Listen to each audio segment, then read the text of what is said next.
What is the Sinisterhood live show like? You're about to hear it. We recorded this episode at Laugh Out Loud Comedy Club in San Antonio, Texas, and had a blast. We also had a special audience participation portion at the end, where I busted out my gavel and ruled as Judge Christie on the grievances of wronged audience members.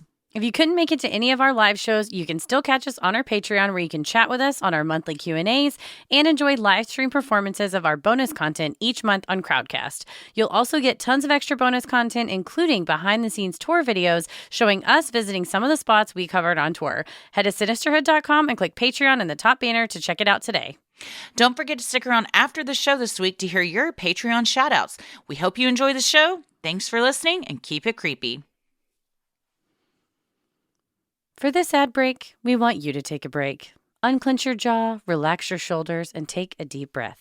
Sometimes we all need a reminder to take a little time for ourselves, and Calm can help. We're partnering with Calm, the #1 mental wellness app, to give you the tools that improve the way you feel. Clear your head with guided daily meditations, improve your focus with Calm's curated music tracks, and drift off to dreamland with Calm's imaginative sleep stories. And if you go to calm.com/creepy, you'll get a limited time offer of 40% off a Calm premium subscription, which includes hundreds of hours of programming, and new content is added every week. Over 100 million people around the world use Calm to take care of their minds. Sleep more, stress less, live better with Calm. For listeners of the show, Calm is offering a limited time promotion of 40% off a Calm premium subscription at calm.com/creepy. Go to calm.com/creepy for 40% off unlimited access to Calm's entire library.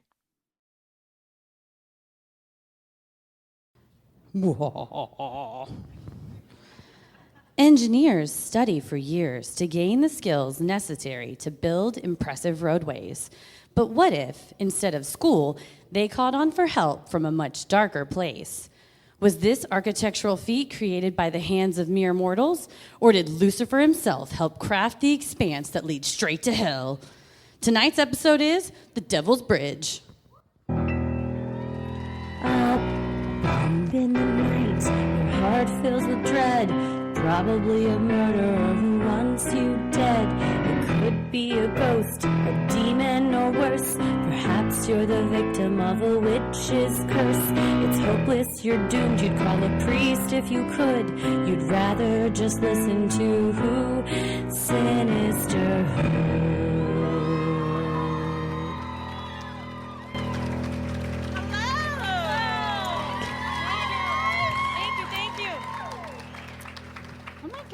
Thank you so much.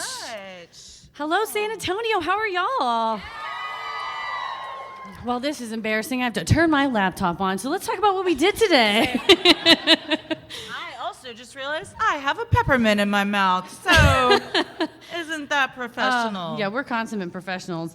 How is everybody? Yeah. Woo! How are y'all doing? Oh, awesome. We just flew in today. We did? Are our arms tired? Oh, Jesus.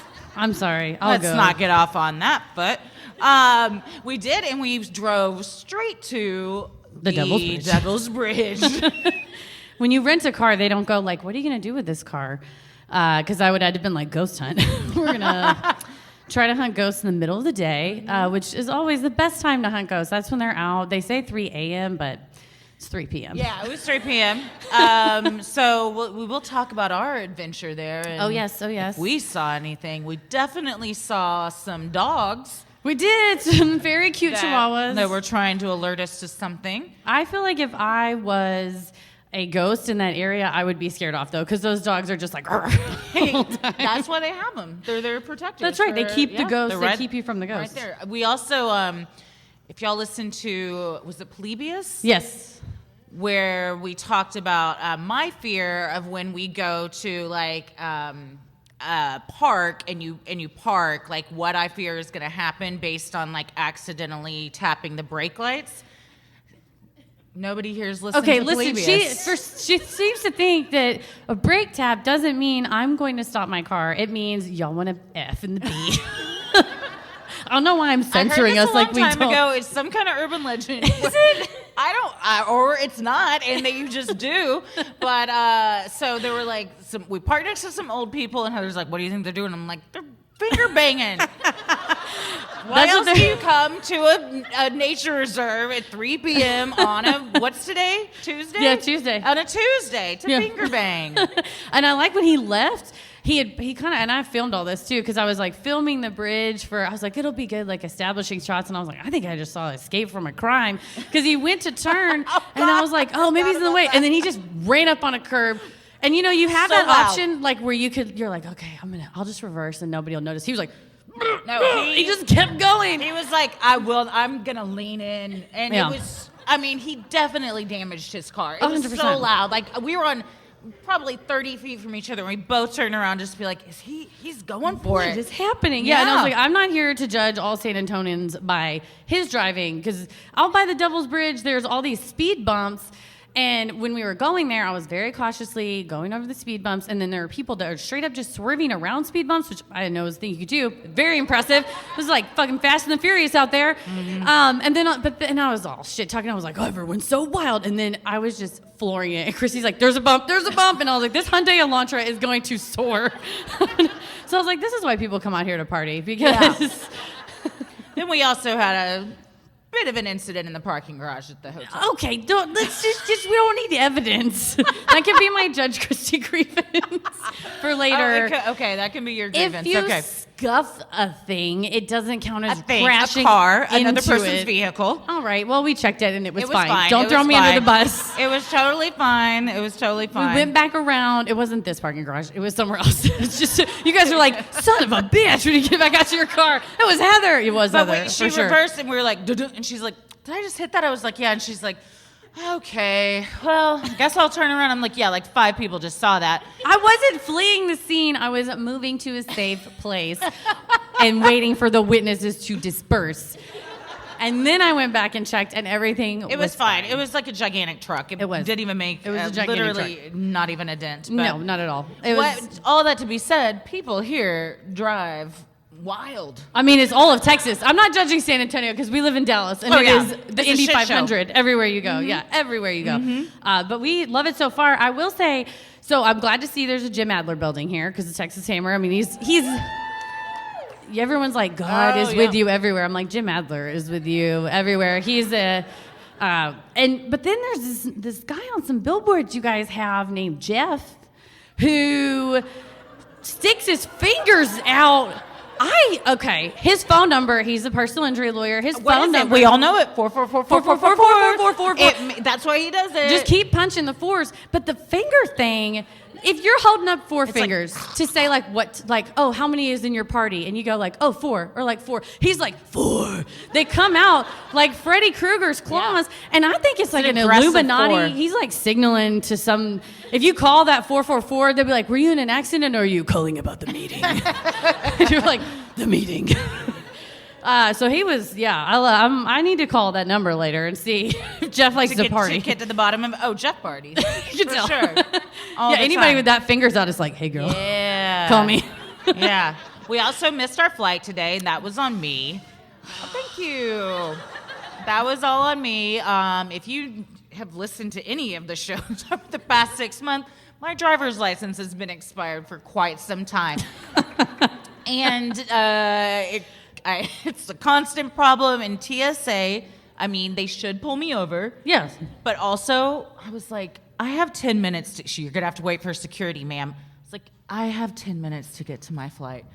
We don't care. You're going to have to wait for security. Meanwhile, I'm like, it's Southwest. I'll just change it to another flight. It's fine. I was like, there's no change fees. I was like, but we have to do it before 10 minutes. Oh, we got a Southwest employee? Hey. Nice. All I right. like that the announcements, too, they're like, if it's your 10-minute warning, we're canceling your tickets right now. And I'm like, you know what? As an on-time person, I respect that. I don't want my flight to be delayed because some lunatic is having it out with the TSA supervisor. But when you are traveling with that person...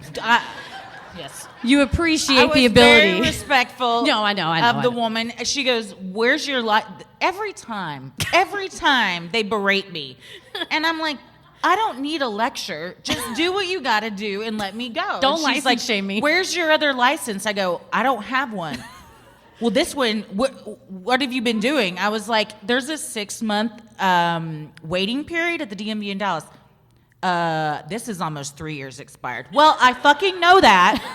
But there's still a 6 month. Also, we've had a pandemic, and I had a baby, and I was bitten by a poisonous spider. So there's a lot that's been going on. And it's funny to me though to be like, where? So did you choose to bring the expired one? Yeah, And no, like yeah. I left a good one in the safe. This is my traveling license, so you can shred it. It's fine. The numbers don't work. I'm going to start saying this. I decided this when I was staying there today. I'm going to go, I've had some personal problems.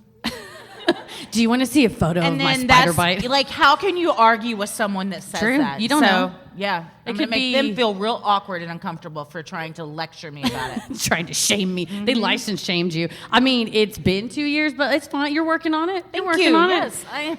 I am kind of working on it. Yes. You keep saying at some point you want to make a reservation to go, and to me, it's the thought that counts, right? It's not the actions that you make or fail to You know make. what? Had we not missed that flight and got on the later one, we would not have had the very funny flight attendant that was like, he had bits, you guys. Like, he had like a tight 15, not even a tight 5. Oh, and yeah. He had that plane in stitches. He did, and then the captain goes, "You ever think about doing stand-up?" And he goes, "I'm more of a lay-down kind of guy, if you know what I mean." It's like, love you. Yeah. Chrissy was telling about a palm reading experience, and she was like, and then the palm reader said, and he was like, what did he say? He was like very into it. And then when he was doing like, well, the air master deploys like, and then if we got to get in the water, well, good luck and thanks for choosing Southwest. I was like, you know what? I appreciate that because we are all fucked. Let's not try to pretend like we're all going to survive that. Also, so just be honest about it. From Dallas to San Antonio, what water are we gonna? It's just rocks all the way. I mean, you have to say that, but the life jacket's not gonna save you. If you land on that a body of it'll water, pop. we've gone far afield Yeah. of where we needed to be. Something's way wrong. It's Yeah. way worse. Yeah. Well, more. there was a tiny little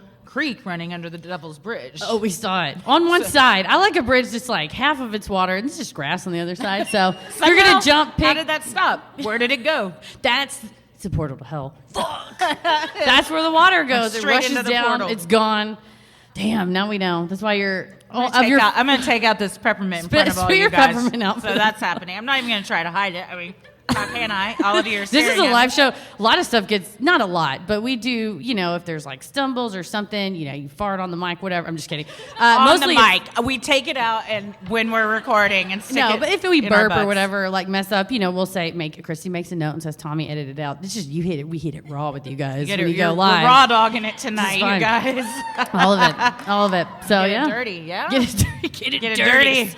San Antonio. Well, everybody says Big D for Dallas, which I think that's, if you have to brag about it, probably not, right? But what's the slogan What's here? y'all's thing here? Everybody, silence. Nobody has one? San Antonio, you're here now, so thanks for that. Just welcome aboard. Yes, San Antonio, it's real fast. Yeah, Fast and Furious, I San love Antonio style. Love it. Well, we're glad to be here regardless are. of the nickname. Hell yeah, Big Antonio. I like that. Yeah, if you Big said A. you got to Big A. Yeah, The big big A D and the versus big A. Big D. Are you a D or an A kind of gal? We all have a preference, we know. More of a D kind of gal, but I'll check out the A if I need, see what you're working with. You can't always see the D very well on first blush. Well, I mean, if you can, then Then you don't they're need a to look at keeper. the A. They're a keeper. You're Yeah, good to go. yeah. You don't got to worry about it. Well, are you ready to get into it? I think so. Yeah, let's do it.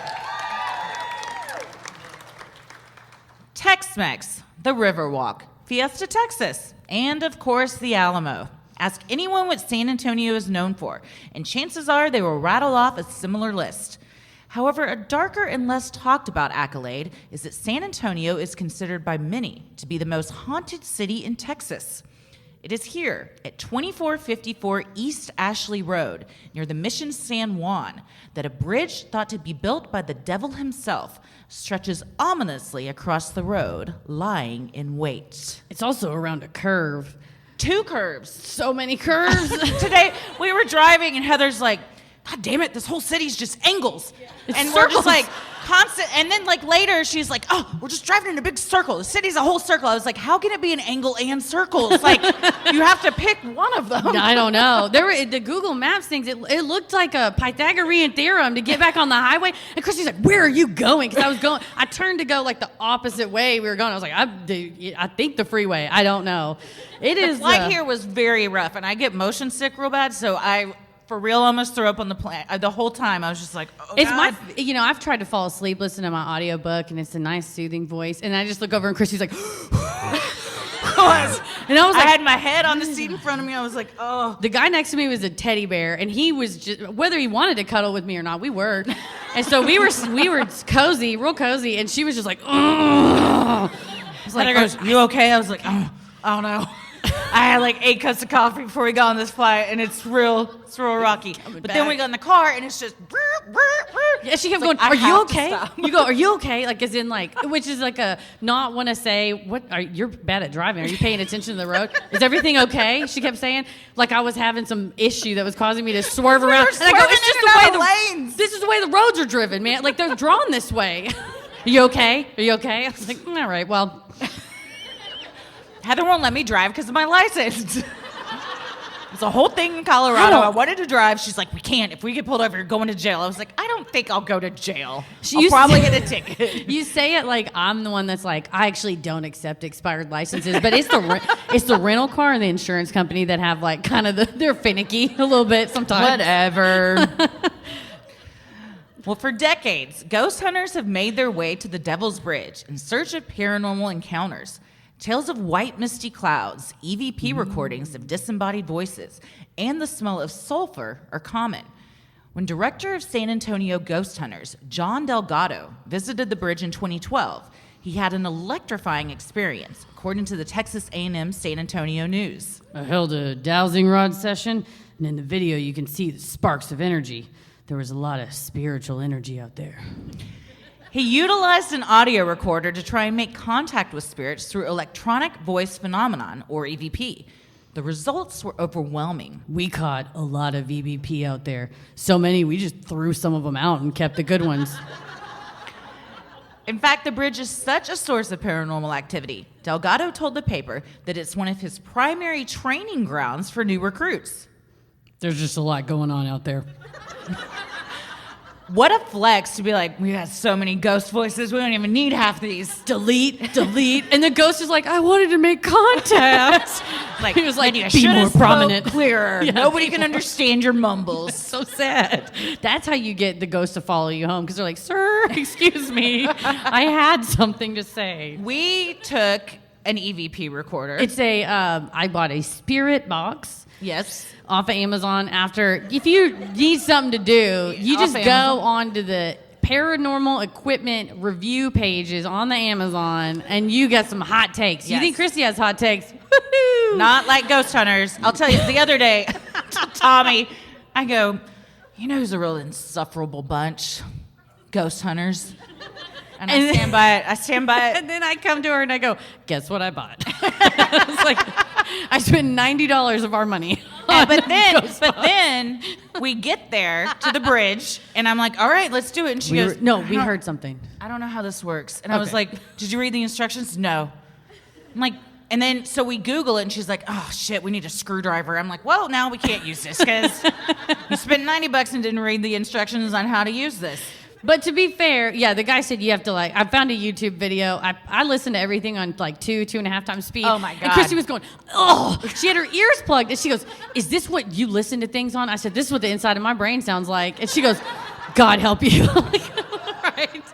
But he said you got to crack it open, do some stuff. I didn't do any of that, so I turned it on, though, and we heard a voice. So it was crackling, kind of shh, shh, because it's going through all the different things. And it's like, did you ever know that you're my hero? Bette Midler. Who knew that Bette Midler not only has left this realm, but is at the bridge, under the bridge in San Antonio near the Mission San Juan. We, you know what? She couldn't get to a beach. What's the next best thing? That's right. A half-dried creek that just stops and weeds at some point.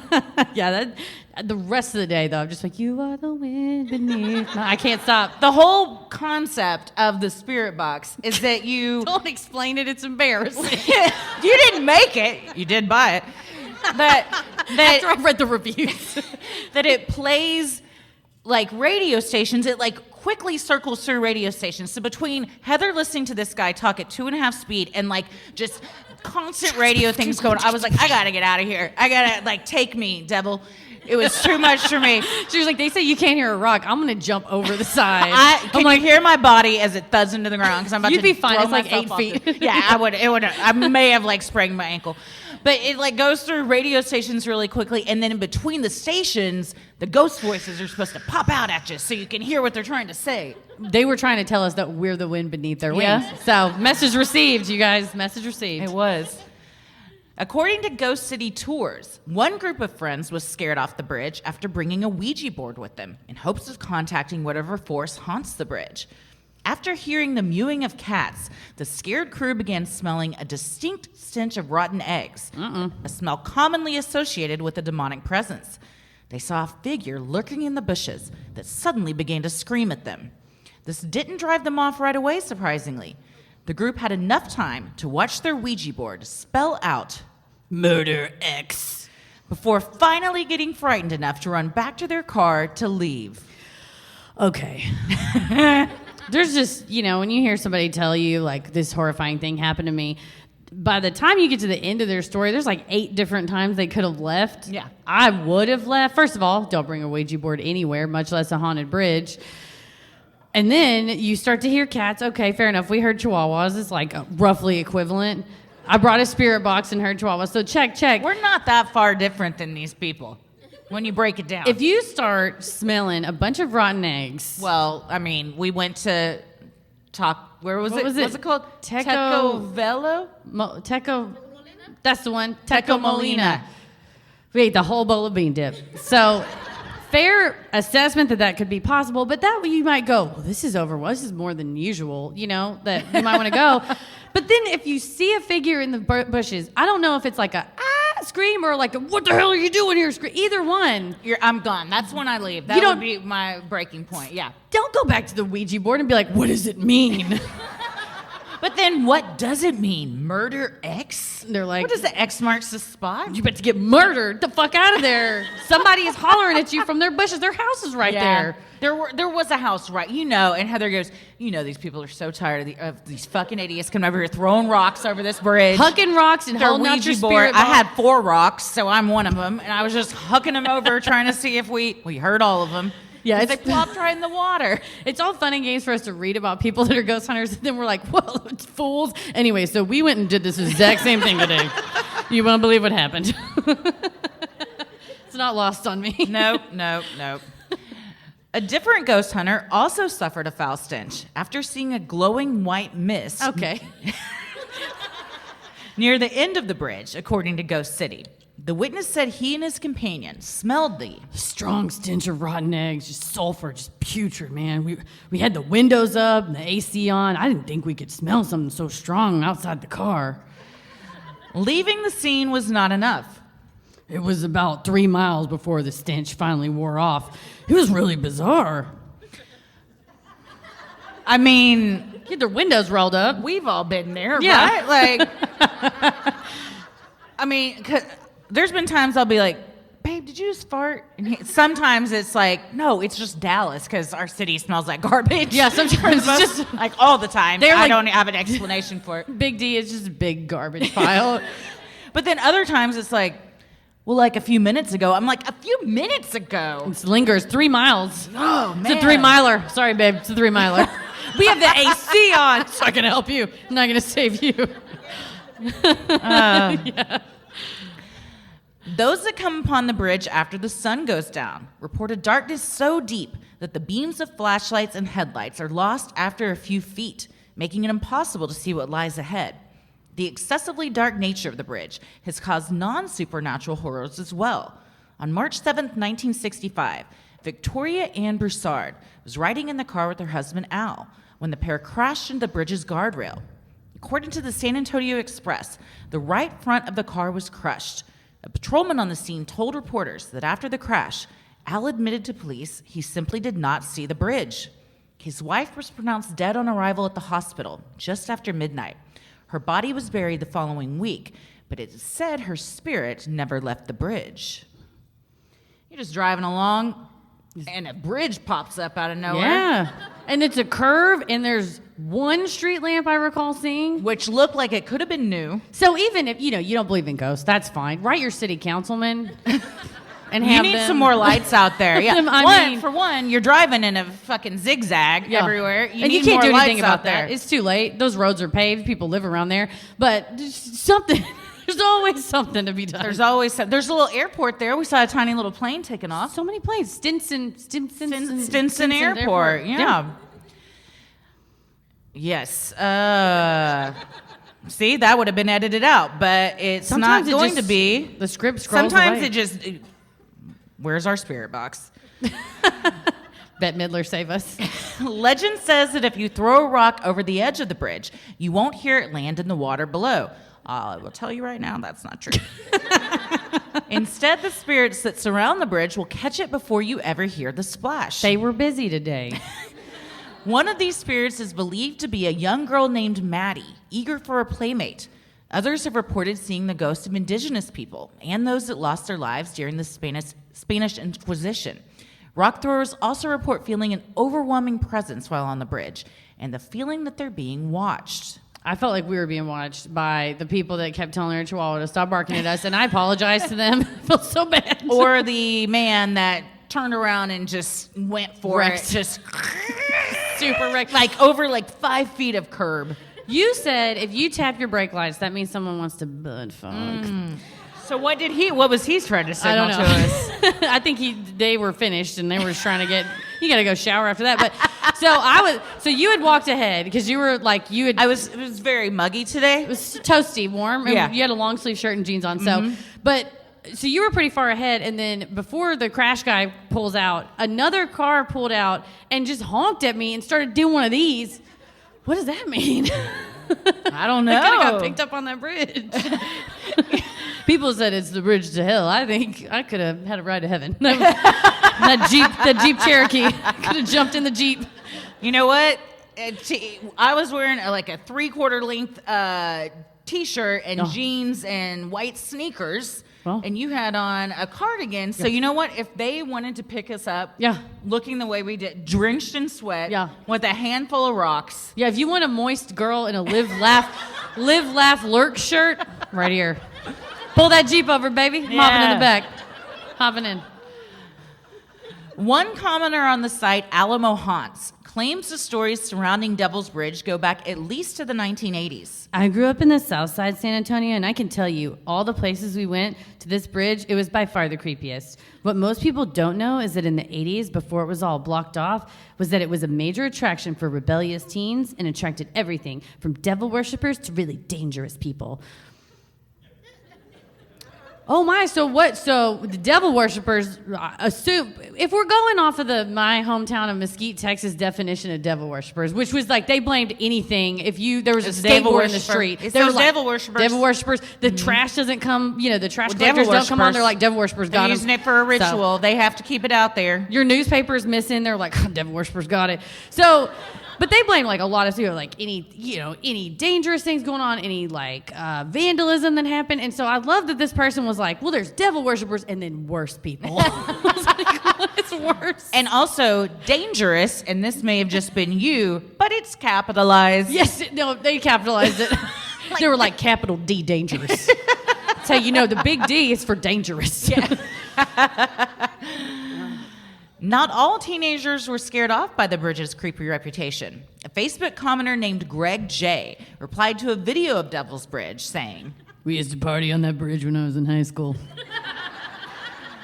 The ghost may not be the scariest part of the bridge, given what another commenter named Carlos R. confessed. "I jumped that bridge with my Camaro back when I was in high school. At the time it was closed, but there was no barricades. It was a real stupid move. LOL. Okay, seeing the bridge. How could you have jumped it? It's like 10 feet down on either side. I think he meant like jumped. So the bridge. He caught air going over just I think driving so. normal? Like it's short enough to walk, but too long to jump with a Camaro. Unless it's like a mystical Camaro. I don't know. Because you're going to be coming around the curve. You got to get speed. Yeah, to you then, can. I guess you got to go up a ramp. Unless he's on a ramp, there's no way he's jumping. We have a Fonzie shark situation going on. We don't. It's something happened here. Carlos, I don't think Carlos would just go on Facebook comments and lie. And lie about his Camaro. I'm not here to Camaro impugn. that he 1,000% still has still in his has a garage. And then he Absolutely. picks up girls at like a billiard hall and be like, "See this baby? Jumped a bridge Yeah. once." And I imagine it looks like it's He had a lost bridge. his virginity in that Camaro. Yes. His wife had their first baby in that Camaro. He drove away from the courthouse after she divorced him in that Camaro. Yeah. He got that Camaro in the divorce. That was the only thing. He's like, I don't want our kids. I just want the Camaro. I don't want the house. I'm not want my sharing baby. custody of this with you. Hell no, it's a Camaro, We baby. in high school hung out, as I've said before, at a place called The Pipe, which rings true a lot of, it may have well been a Devil's Bridge, but it was a long pipe. But, I mean, all we did was go out there and smoke weed and drink. But no one ever tried to jump it, probably because it was over like a 20-foot ravine. Oh yeah, no, that's safe. That's But I just safe. did fall off of it one time. Oh god. I landed in a tree. What was beneath My this friend pipe? had to pull me up. Yeah, Good it God. was, But weed I in the late 90s was different than it is Okay, now. marijuana plants, is that what you're discussing? Yes. Okay, I've learned so many things. I didn't know that apparently some type of marijuana plants are grown upside down, and that's not good. And it makes it, I haven't tasted it, but I heard some people discussing it. Who discussed it? Well, Okay. after you cut them, you turn them upside down so all the stuff falls to the bottom. Apparently it's called, it varies wherever you're from, but friends in Dallas have said it's called skank. You guys, were they messing with me? Is that not a thing? Fuck. Skank? I'm like the most gullible person regardless. And then this Heather referred to edibles as marijuana chews earlier. So, there's skunk weed. Skunk? maybe that's what it was. Skunk is like bad, just like bad weed. Or did I point at the weed and go, "What's that?" And they was like, "Skank," and it was like, I should have left. That was mean. Wait a minute. Oh, So we much to love learn. you so much. So much to learn. Self-described ghost hunter Joe, just Joe, That's it. shared his investigation from 2015 on hauntedplaces.org. I went there with fellow ghost hunters and recorded an EVP. I introduced myself and I asked, "Who are you?" I got a voice to respond, "Melvin." Also, when we were winding up, I recorded another voice that said, "I'm here." I later recorded that same voice at another haunted location here in San Antonio. Okay, here's my question. Do ghosts like move around but they say the same thing? Like how do you know like, oh, this is the same ghost that I recorded that said I'm here, which seems like a basic ghost thing to say. Yeah. At another location. We learned at the Stanley Hotel that when you die, That's true, we did. whatever you've been taught in church, your family, your culture, narratives in your life, it's a lie. Elizabeth, the ghost tour guide at the Stanley Hotel in Estes Park, Colorado, told us that when you die, your ghost can be any age you want to be and can go anywhere you want to go. So I suppose you could say anything you want to say, and that would include the same thing wherever you went. That's true. And you could go multiple places. That's true. And if you found a ghost hunter, we always talk about who we would haunt if we were a ghost. I would fuck with people, especially a ghost hunter. Yeah. Whisper on one side, then the other, then Zach the other. Bagans, you just going after Zach Bagans? Every time. I like that Melvin was like, Melvin. Like, who are you? Not like, I'm the ghost that haunts this bridge. He's like, Melvin, I live here. What? What do you want? Everybody keeps coming around asking about stuff. They're like, Melvin, how did you get here? He's like, I jumped this bridge with my Camaro. Now I'm here forever. They're like, but you can go anywhere when you're a ghost. He's like, I know, and I know. chose here. I'm in my Camaro. My Camaro died that same night. That's right. We're both The here. ghost of his Camaro. A woman named Raquel also shared her eerie experience on the site. I've been to Devil's Bridge. It's super scary. There's a road kind of like parallel to it, and you don't know it's a road until you see all these cars coming down it or like exiting because there are no lights out there. But back to the bridge. I threw a rock and I heard nothing. And so I ran back to my car. It was super freaky. Again, having seen the bridge, there's not a road that's parallel. So here's what I've learned. I joined a group called Haunted San Antonio. Oh, anyone else here remember? All right, It's okay. on Facebook. Connect It's after a the Facebook show. group. It's very exclusive. There's 2 questions that says, "Are you going to be nice in this group?" That's important. And I said, "Yeah, of course." It didn't say, "Are you going to talk about it on a comedy show?" And also, like, "Do you believe in ghosts?" And I said, "Yeah." Oh, it did say, "What is your connection to San Antonio?" And so I joined. What did you say for that? I'm coming there in a couple of days, and I want to know about ghosts. So Okay. I was honest. I didn't lie. Yeah.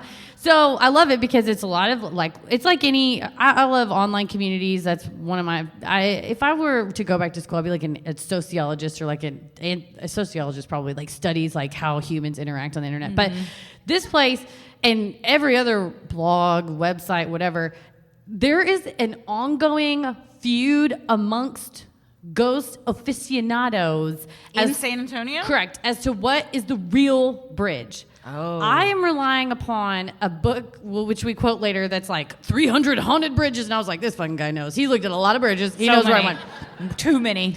But there's like several people who believe they were on the bridge that we went to today, which is the correct one.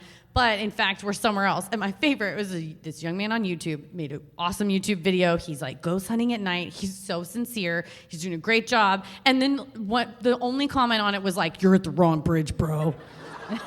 It was so mean. Not even like, "Great video." It was like, "Idiot." It was so mean. But that is a common issue where I think some people go to another one and then they're like, "I've been there." So either they are having they're misremembering, or y'all got some rocking bridges around here. You got multiple Devil's Bridges. That's like sucking the rocks down and no one knows. Has anyone here been to the Devil's Bridge on Ashley Road? Yes. Did you have an experience? No. Yeah, Okay, well. same. Well, that's 2 for 2. So, I don't know. Well, you know me, I believe, but it's fine. Oh, she tapped the brake She said lights. not- she said she- tapped those brake She lights. said she had an experience, but not the kind that she can share. So, Sinisterhood will be right back. Warby Parker was founded with a rebellious spirit and a lofty goal to create boutique quality eyewear at a revolutionary price point. Offering eyeglasses, sunglasses, contact lenses, and eye exams, Warby Parker is committed to providing exceptional vision care online and in stores. Don't let your FSA or HSA dollars go to waste. Put them to good use on Warby Parker prescription sunglasses, contact lenses, and eye exams. It was very easy to upload my Warby Parker receipt to my HSA so I could get it all paid for before the end of the year, before my funds ran out. There you go. I'm reading this script with Warby Parker glasses right now. So if not for them, I wouldn't be able to do the podcast. It's true. And I have my Wayland blue, they're like crystal blue glasses with the blue frames. I get the most compliments on them. And it was super easy to just scan my prescription from my eye doctor and get it all done. It's awesome. I have the Daisy tortoise shell, and I also get compliments on them all the time. About to get a new pair, too. I'm going to get some prescription sunglasses. Ooh, you've been talking about it. I know. I'm very Time to go. excited. Warby Parker is committed to providing exceptional vision care online in stores, offering eyeglasses, sunglasses, eye exams, and contact lenses. Glasses start at $95, including prescription lenses. Try Warby Parker's free home try-on program. You order 5 pairs of glasses to try at home for free for 5 days. There's no obligation to buy. Ships free and includes a prepaid return shipping label. It was super easy, and it was great because I chose the same glasses as you, and I was able to take a selfie and have you recognize the glasses. I love being able to, because I have a lot of anxiety about big purchases like that. Your glasses are something that go on your face every day. So it's awesome to be able to try them on at home and get people's opinions before you commit. For sure. Try 5 pairs of glasses just like we did at home for free at warbyparker.com/creepy. Once again, you get to try 5 pairs of glasses at home for free at warbyparker.com/creepy. You know the feeling when you stumble upon a piece of clothing is just so perfect for you? That you didn't even know you needed, but now you could never live without. That is how you feel when using the new Stitch Fix Freestyle, a shop that's built just for you. Stitch Fix Freestyle is your trusted style destination where you can discover and instantly buy curated items based on your style, likes, and lifestyle. Whether you're looking for a brand you love or to try a new one, at Stitch Fix Freestyle, you can shop over 1,000 brands and styles personalized to your size and fit. With styles for workouts to workwear, for lounging around the house, or for a night out on the town, Stitch Fix Freestyle has clothes for any occasion. Plus, there's no subscription required, and they offer free shipping, returns, and exchanges. I order from this constantly. I just received a dress the other day. And another thing I love about the Freestyle is when it curates it for you, the images they show you of the different clothes, because I'm not a size 2. And a lot of times when you're looking online at jeans and stuff, they're like, these skinny little jeans. And you're like, oh, that's not what they look like when I buy them, though. And so it takes into account your size and shows you the clothes that are actually the size that you would wear. So you feel seen. Oh, for sure. And I love it because I just picked some items from my most recent fix that I got with the subscription. And when I go on the Freestyle store, it matches stuff to the stuff I kept. It's so, it's a smart shop. It's like, you've got this sweater. Well, it would go great with like these shoes and this purse. You're like, that would go great. It's very appealing to the way my brain works. We like things to match up like that. And you guys can get started today just like we did by filling out your style quiz at stitchfix.com/creepy. That's stitchfix.com/creepy to try Stitch Fix Freestyle. stitchfix.com/creepy. This holiday season, I want to give a gift to my loved ones that makes them feel special and unique, just like the relationship we share. That's why I'm giving everyone I care about Storyworth. Storyworth is an online service that helps you and your loved ones preserve precious memories and stories for years to come. It is a thoughtful and meaningful gift that connects you to those who matter most. Every week, Storyworth emails your relative or friend a thought-provoking question of your choice from their vast pool of possible options. Each unique prompt asks questions you've never thought to ask, like, what's the bravest thing you've ever done in your life? Or, if you could see into the future, what would you want to find out? I am all about preserving memories as someone who doesn't have a good memory, but also there's so much about, like, my mom or my brothers or my father-in-law that I don't know. And these kinds of prompts aren't questions I would think to ask, but they're answers that I want to know. For sure. And as a writer, I love these type of writing prompts because I may have one answer, but then my loved one has another answer. So it's just opens up the door to conversations that we wouldn't have had otherwise. Absolutely. After 1 year, Storyworth will compile all your loved one's stories, including photos, into a beautiful keepsake book that you'll be able to share and revisit for generations to come. And I can't wait to show them to my niece and, things that I may forget, like you said, because I can't remember anything either. I mean, Ella one day, it's such like a great thing to like have, and you can pass it down because it's a tangible item too. It's perfect. Reading the weekly stories helps you connect with your loved ones no matter how near or far apart you are. With Storyworth, I am giving those I love most a thoughtful, personal gift from the heart and preserving their memories and stories for years to come. Go to storyworth.com/creepy and save $10 on your first purchase. That's storyworth.com/creepy to save $10 on your first purchase. Well, terrifying as it may be, the bridge in San Antonio is not the only one of its kind. Countries across the world each have their own versions of the Devil's Bridge. On an episode of Ice Road Truckers, Deadliest Roads, drivers tried navigating the South Yungas Road in Bolivia, also called The Death Road. the Devil's Bridge, or Puente del Diablo. is near the southern portion of the road and is situated directly above a waterfall with no guardrails and steep drop-offs on each side. Kill me, would never. It's hard to watch. Thankfully, Lisa, the trucker tasked with braving the treacherous stretch, doesn't tumble down the cliff, but instead makes the crossing safely by using her own advice. Just close your eyes and shift faster. I have never driven an 18-wheeler, and I'm not licensed to, but I You're imagine... not licensed to drive a regular car. That's true. So aim lower. We'll start like a bicycle. go-kart track. Y'all know I got to retake the freaking test. That's one reason I haven't done it. It's a whole thing. I mean, I ran about it like weekly. But I don't think they tell you If you're in doubt, just close your eyes Just and fuck gun it. it. Just Fuck it. fucking gun it. This show is a whole Oh show. man, the show is great. I used to watch this show. It's Did you wild. really? Yeah. Deadliest Roads, or you Yeah. just watch Ice Road Truckers? Is Deadliest Roads like a spinoff? It is. Okay, I think I just watched Ice Road Truckers. Oh man, this one is they pick the worst. They get the best worst, roads. Oh the yeah, best worst roads. the worst road, the deadliest roads. Well, this would make sense. Does this road freeze over? No, Oh, so these aren't ice road truckers. no, they're just truckers. They changed the name to IRT. They're trying to rebrand. I think they ran out of the roads with the ice on it, and you got to expand the franchise. Yeah. So they're like, just where are you going to drive? Is it fucking? Can we put a GoPro in there with you? And they're like, do you want a cameraman? They're like, we're not putting a cameraman in there. We want him to come back. You're like, There's God. no guardrails on that bridge. We're not putting a No. cameraman in there. The Devil's Bridge of Mid Wales has been featured on the BBC detective show Hinterland. The history of the bridge follows a similar trope to others across the world. The bridge, being supposedly so intricate that no man could have built it, was allegedly built by the devil. Rather than an act of charity, Satan built the bridge in exchange for the soul of The first life to cross it. According to the tale, instead of a human making the first cross, an older woman threw some bread onto the bridge, luring a dog to follow it and eat it. It's okay. I had the same reaction when I was reading this. I just want to let everybody know it's okay. Because y'all are like, you're living what I lived. I shouldn't have even spoiled it so you could feel what I felt when I read Feel this it. next part. Feel the sadness for the dog.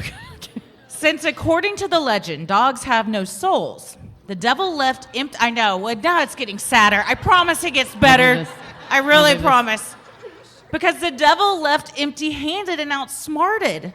The townspeople were then able to keep the bridge without paying the price.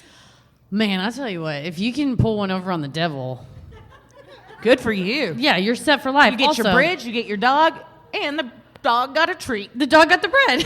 And you outsmarted the devil. You bummed him out. Everybody wins. Mm-hmm. Also, dogs have souls. If you've looked into the eyes of the goose, she's manipulative and She's got a soul. It's black, it's but she's black got one. as night. Yeah, black as night. Mm-hmm.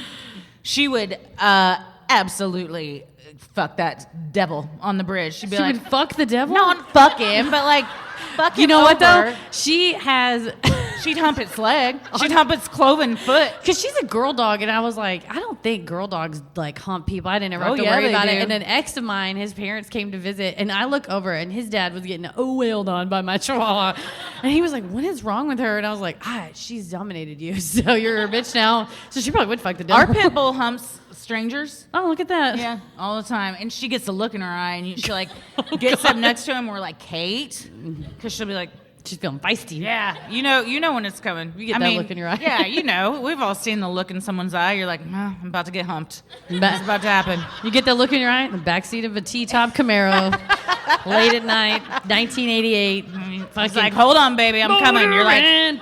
you're coming. He's like, no, I'm just jumping the bridge. I'm not coming yet, but I'm coming over this bridge. France is home to nearly 50 devil's bridges. a lot, man. Including one constructed by monks in the 11th century that stretches over a steep gorge down the Aral River. Another in Syrah spans the Taka River and was allegedly built by Lucifer himself at the request of the townspeople. Again, the Dark Prince agreed to the construction gig on the condition of harvesting the soul of the first life who crossed. He was like, I got you guys this time. The clever folks of this French town saved themselves and instead sent a cat across. Bitch. Yet again, duping old Scratch with the same scam that they ran on him in Wales. So clearly, this is my question. Is Satan like Santa Claus, where there's like... He comes once a year. Where he like, there's like, when you were little and you'd go see Santa at the mall and you're like, well, how can Santa be here if he's North Pole? And your parents would be like, these are Santa's helpers to justify their lies. Is this like what, is Satan like that? You're saying, are there... Let me clarify Okay. the question. So you're saying, are you wanting to know if the same entity that was duped in Wales Yes. went on to be duped again in France? Yes. I like to believe it was the same guy. Fool me once, shame on me. Fool me twice, I'm the Shame devil. on you. I don't know what that saying is. I always the fuck it devil. up. Something. I like though that he's like the plumber with the the television commercial that's like, call us, we'll be on time, that people are like, I need a bridge, devil. He's like, yes. I don't know when everybody decided, but I'm going to get a soul, right? And they're like, sure you are, devil. You're not going to put a dog or a cat across, are you? No. Well, clearly having not learned his lesson from Wales and France, Beelzebub moved on to Germany, where yet another human summoned his help in building yet another bridge. I like to think the devil's an optimist. He's like, we pegged him wrong this whole time. The first 2 times were embarrassing, but you can do this. Third time's the charm. Do this. People in Germany are cool. They're cool. They're going to fuck you over. It'll be great. He's pepping himself up in his little devil mirror before he goes out there. The area of the Flottbeck Stream near Hamburg, Germany, was where most passerbys attempted to ford their wagons. The water was responsible for breaking many wagon wheels, causing death and destruction in the process. In an effort to create a safe passage over the Teufelsbrücke. I looked up a way to say it, and it was a German native speaker, and they were like, Teufelsbrücke! And I was like, I don't talk like that. Always yelling. Teufelsbrücke! And it's like, Teufelsbrücke. The town appointed a carpenter to build a bridge. Unfortunately, the task proved too difficult, so the carpenter called for backup. Was it another human? Rather than calling on that famous heavenly carpenter, this man called to the Dark Lord for help, who once again agreed to assist in exchange for the soul of the first creature to cross the bridge. This is a fucking contractor move right here. He's like, I got you guys. And he's like, fuck. I got a guy. I'll call a guy. And you're like, is he licensed? He's like, somewhere. He probably has one. It's a different jurisdiction. So how many dogs you got in this town? Do you care if one goes missing? Why does he just need the first soul? Why doesn't he just take my whole time I'm like, just take the soul of the person that's asking you to build the bridge? That's a good, well, maybe the construction guy's like, I'm desperate. I'm not that desperate. I'm not going to give you I'm not going to sell my soul for a gig. Well, I guess if you took his soul, then you're kind of like not holding up your end of the bargain, because they're shaking. It's like cloven hoof, human hand. They do a little shaky. He's saying, I'll get this bridge built for you, so you meet your deadline, but somebody's got to walk over this, so I get a soul to take home with me. Well, also, I got very in the weeds on, we'll get to it more, devilish bargains, like deals with the devil and whatnot. And there's a lot of loopholes where if you do something selfless, then the devil can't take your soul because you made the ultimate sacrifice. So I wonder if he's like, I'll sacrifice myself so everyone will stop Oregon trailing themselves in the middle of Germany.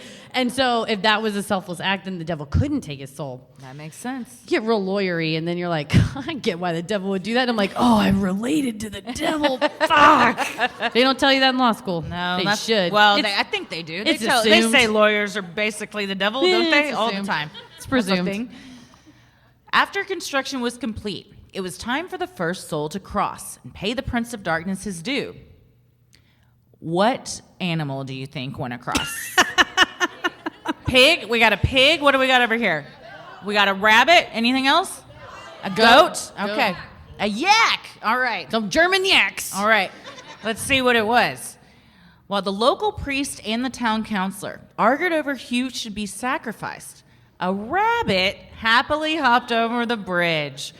Once again defeated and ashamed, legend says the devil dove into the river and disappeared.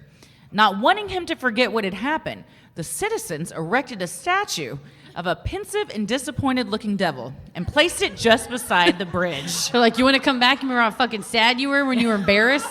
That's like when you bounce a check at a diner and they put your picture on the wall. Yeah. They put that check right up next to the cash register, like, do not sell anything to this person. Yeah. Well, I love that it's the local priest and the town councilor's like, who among you have wronged us recently?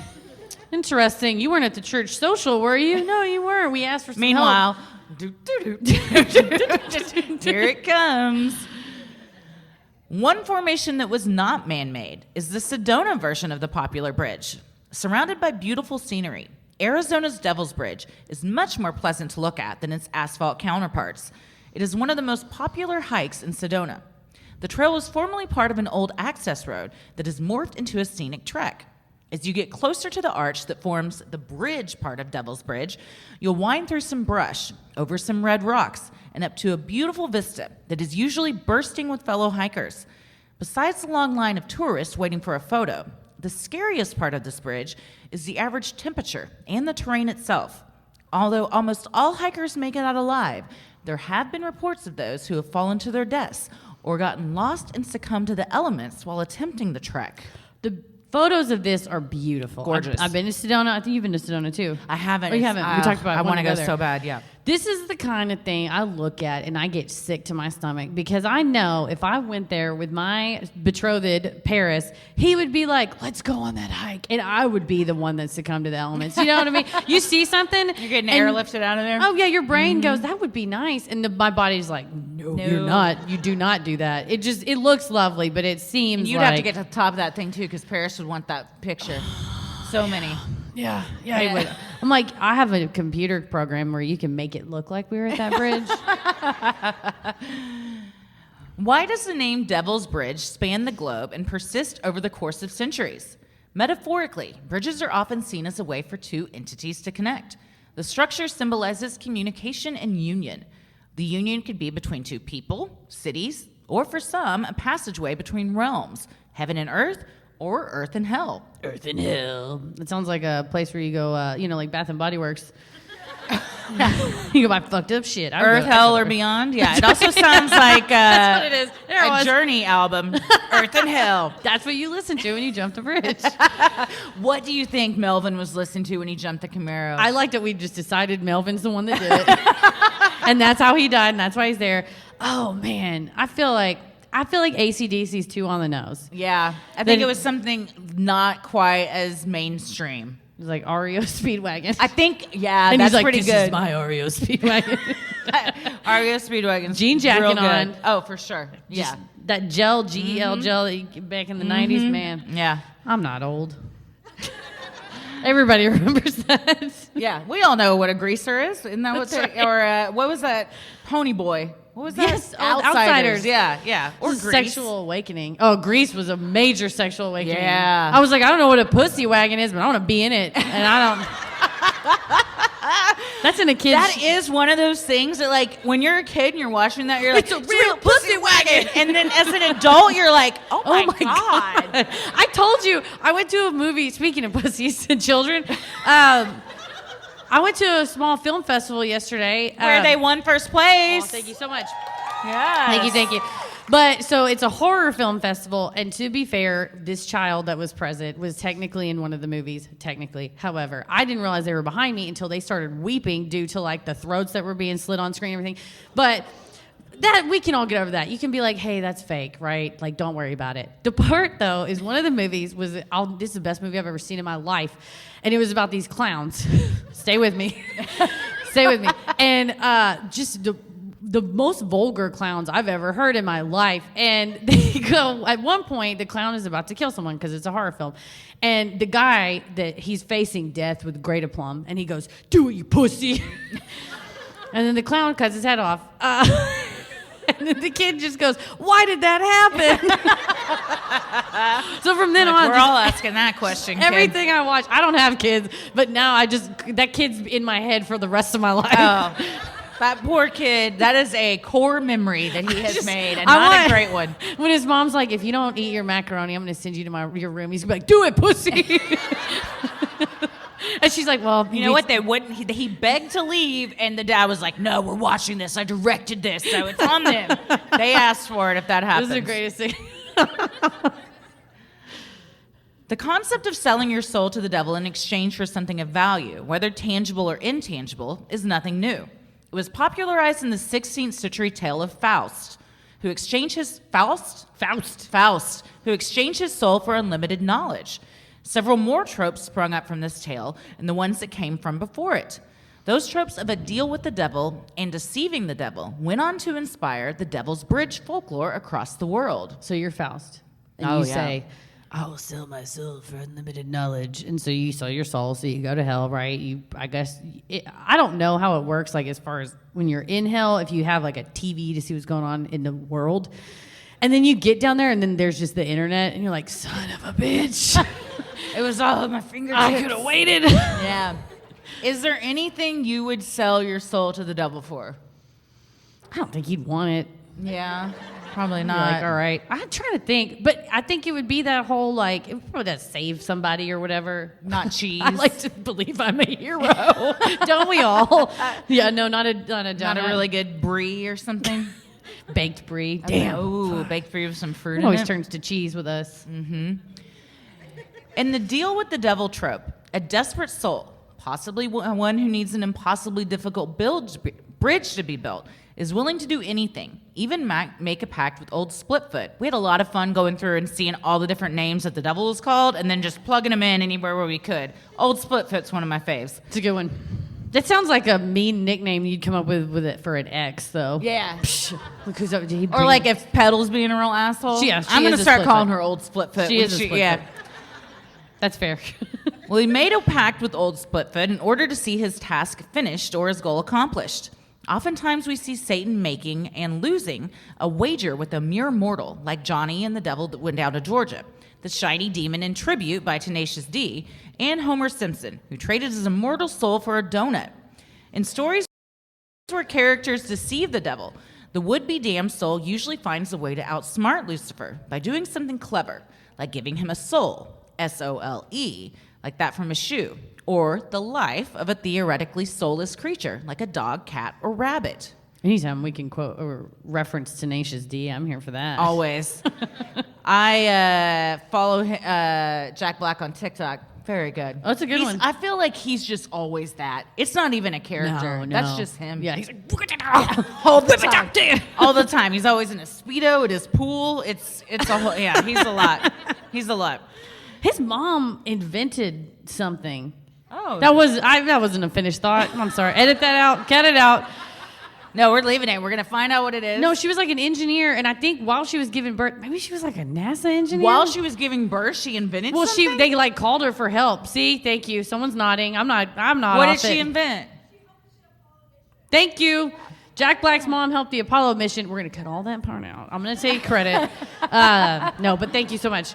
Exactly. Yeah, I saw it. It was Good for her. It was one of those like, not tropes, memes that's like, this woman is, he gives her name, which I just only remember her son, so I'm part of the problem. Jack Black's mom. I'm sure yeah, that's what it she says. goes by to Minnie. Yeah. So I learned it from a meme. The list of movies, TV shows, comic books, novels, and games that involve deals with the devil are seemingly endless. Why are humans so interested in making and breaking deals with the cloven hope foe? University of Virginia law professor John Satir has compiled over 50 examples of deals with the devil in popular culture. The professor told WTJU Radio, In a theological sense and a literary sense, why do authors choose the contractual form as a metaphor for their story? I think it's about human psychology, in a sense of saying, here's a clear choice. The contract's about a clear choice. The devil is honest about who he is. The contract makes it very clear what the two parties are bargaining, and yet mortals are still willing to give in to that temptation. I don't know how many of you have been to law school, but that was just 3 years of it. Feels like 10 years of it, where you ask a question, it's like, oh, well, in theory, you see, it all goes back to Faust. If you look into, I've written 50 articles on it, and you're like, oh, no, can I get a refund on my tuition? and it also just comes down to making a deal with the devil. Yeah, it does. It was that was an interesting. He got a law student, which I would sign up for that internship in a second, where it was like go watch movies and TV shows where people make deals with the devil, and like wrote it down, and it does make sense. But it's very lawyerly again to say I respect that because listen, you weren't tricked into anything. I don't care. It's you. We told you it was your soul, and we told you what the consequences It's are. the hubris Take of it. man. You feel like you'll It's true. out-trick him, but joke's on the devil because 3 times he's been outsmarted by some animals. So embarrassing. It is. Yeah. He needs to get a new grift. He's not good at this It's one. a bad scam.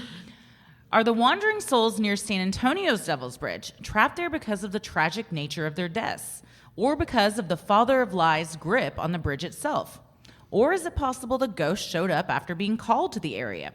In 1965, the San Antonio Express lamented the town's sudden lack of specters after plenty of ghost stories had circulated in years prior.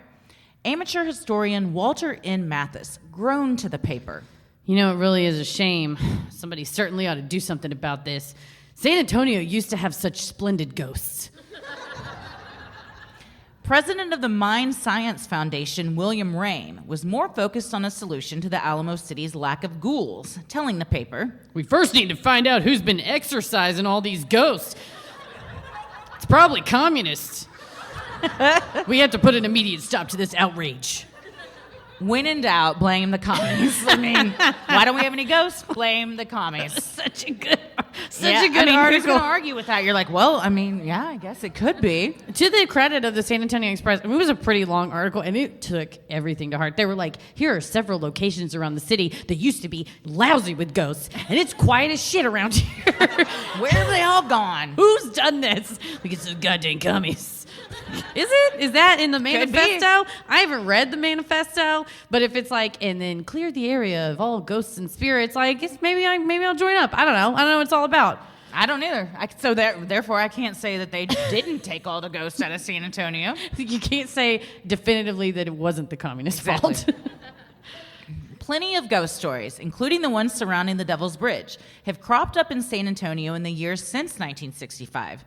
Maybe all it took to bring them back was the right invitation. The devil himself appeared to return in style on Halloween night, 1975. As the story goes, the El Camaroncito nightclub on Old Highway 90 was celebrating All Hallows Eve when a handsome stranger walked through the door. The women swooned over his impressive dance moves. That is, until one of the women looked down at his feet. Then the swoons turned to screams. I mean, who amongst us has this not happened to you? Yeah. I mean, Just who like, amongst us oh hasn't my God. been swooning over a guy at a bar at like 1:30 a.m.? You're twerking on him, you look down, sandals, and you're like, oh God, in a bar? No. Who are you? Filthy. Filthy. You went into the bathroom here with those on? No. The problem. I'm not going home with you. That's no the problem. Way. Some there that night claim that the devilish dancer's feet had become that of a chicken. Others swear that they were goat's hooves. Whatever kind of feet they were, the stranger used them to run into the club's bathroom and escape through the window. All that remained was the putrid stench of rotten eggs he had left behind. Dude, the guy in the sandals is going to blow up the toilet Oh, for and leave. sure. So embarrassed Yeah. at what he did and leave out of that. He crawls out through the window. Who amongst us hasn't left a bathroom and all that we left behind was the smell of rotten eggs? And you're like, I gotta go out the window. They're gonna know there's only one. It's a onesie, you know, when it's just the door open and there's and if a you line. open it, then there's like a line and like everybody, you got to walk past Well, everybody. You just got to go out the window, never go back. You get in your Camaro and you leave. You go jump that bridge. That's right. Because you're done. So You gotta walk out and go, did you see the guy that went in before me? It was Yeah, a fucking you gotta blame it on nightmare. somebody else. Like, who did that? and they're like, you've been in there for a half hour. No one went in there before you. Yeah, I was trying to figure out where the smell was coming from. You're welcome. I couldn't figure it out. We were, Paris and I were walking in the cool, hip area of Dallas called Deep Ellum the other day. And we left, this is how cool we are. We left a comedy show and we were going to buy late night cookies at the cookie place. Hell It's yeah. open till like 2 a.m. Genius business model. And there's a couple of clubs where there was like lines out the door to get into the club. And I just went, I would never do that. I would never wait in line to go to a club. And he's like, I did that. Paris is he still is very cool. But back in the, like 20s Paris was like party boy, like cool guy Paris. And he was like, listen, here's what it was like to go to a club. Well, first he goes, you mean you didn't go to a club ever? And I was like, no. And he goes, well, how did you meet people? And I said, I didn't. I did not. He goes, what were you doing on a Saturday night? And I was like, I had all first 3 seasons of The Office on DVD.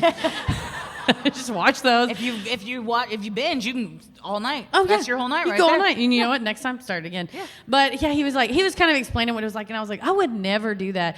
And he goes, yeah, that's how you like meet people. And I said, are you telling me that if I went to a dance club, a stranger would put any of their body parts on me? And he was like, yeah, those people all the time did that. No. Worst nightmare. Because you know what? Sure as you do that, you're like, oh, you're backing it up. Okay, feeling it. It feels yeah. good. Like, you look down, he's got goddamn goat feet. Yeah. I was right. My Would like you love rather language. goat feet or those sandals that are like on your toes? Oh, you know like- what I mean? Wait, the ones that like look like your feet. Oh, Like, yeah. they're like toes. You know what I'm saying? I used to work with a guy that Oh wore those. man, They're those like are a foot deal gloves. breaker for me. It's a foot glove for your foot. Yeah. Well, I guess if I said foot glove, you'd know. But yeah, man, I can't They imagine. are a just. That's my noise for when You know. I can't. It just dries right up. Oh, because there's something I can't deal with. The foot glove. The sound. I thought that was the sound of the foot going into the foot. Also glove. that. Yes. Because you know that shit is sweaty Oh, as fuck. so gross. And then you take it out. Oh, and they're sweaty. And then you go home with someone like that. They take their feet out. It's like, hold on, I gotta get a towel. No. And then the smell. And then they're just sitting there. So you're like, there are your feet, but there are your other feet. Worst of, what if they leave them on? Oh no! It's like, which is worse, banging with your socks on or banging with the foot gloves on?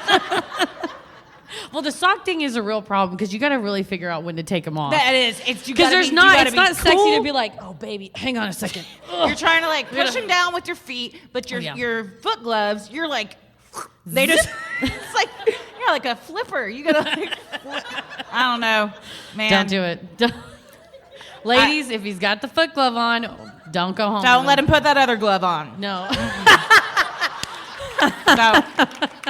Don't. No. What if it was? It's like the foot glove, but it's tiny penis size. It's the same material. It's that weird rubber, and it's just got one toe, but it's it makes the same sound. It makes the same sound. Oh yeah, for sure. Oh yep. God. Mm-hmm. Oh He's man. like, this is good for the environment. They're reusable. You're like, no. I'm gonna throw up. Yeah.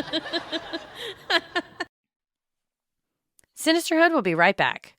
It's time to seek out pleasure in every area of your life, from how you start your mornings to how you wind down at night and everything in between. You deserve to enjoy it all. Dipsy Stories wants you to find joy and confidence in and out of the bedroom.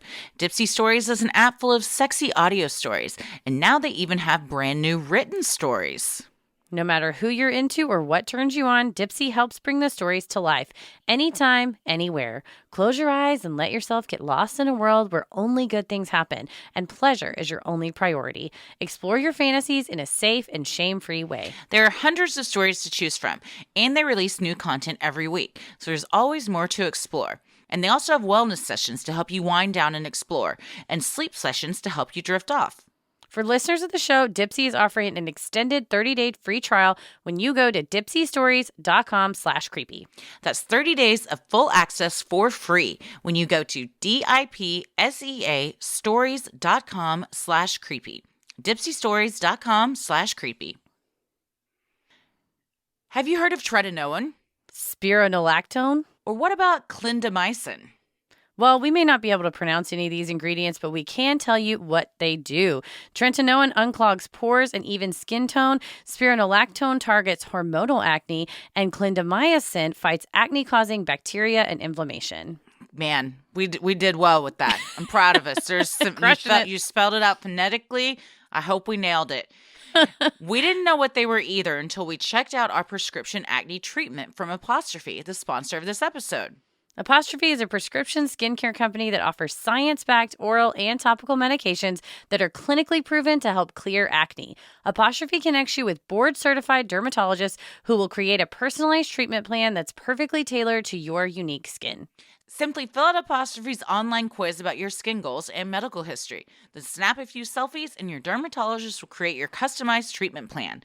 Apostrophe treats all types of acne, from hormonal acne to facial acne, and even chestney, backney, and buttney. They treat breakouts from head to toe.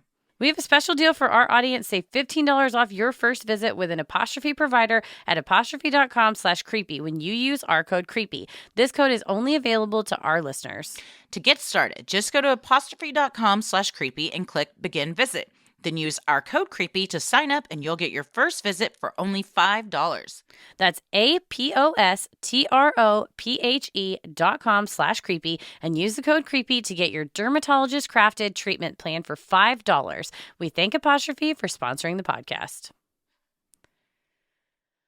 I know some of you are sleeping on a saggy old mattress at night, and you deserve better than that. You deserve to give yourself an upgrade. Helix Sleep has a quiz that takes just 2 minutes to complete and matches your body type and sleep preferences to the perfect mattress for you.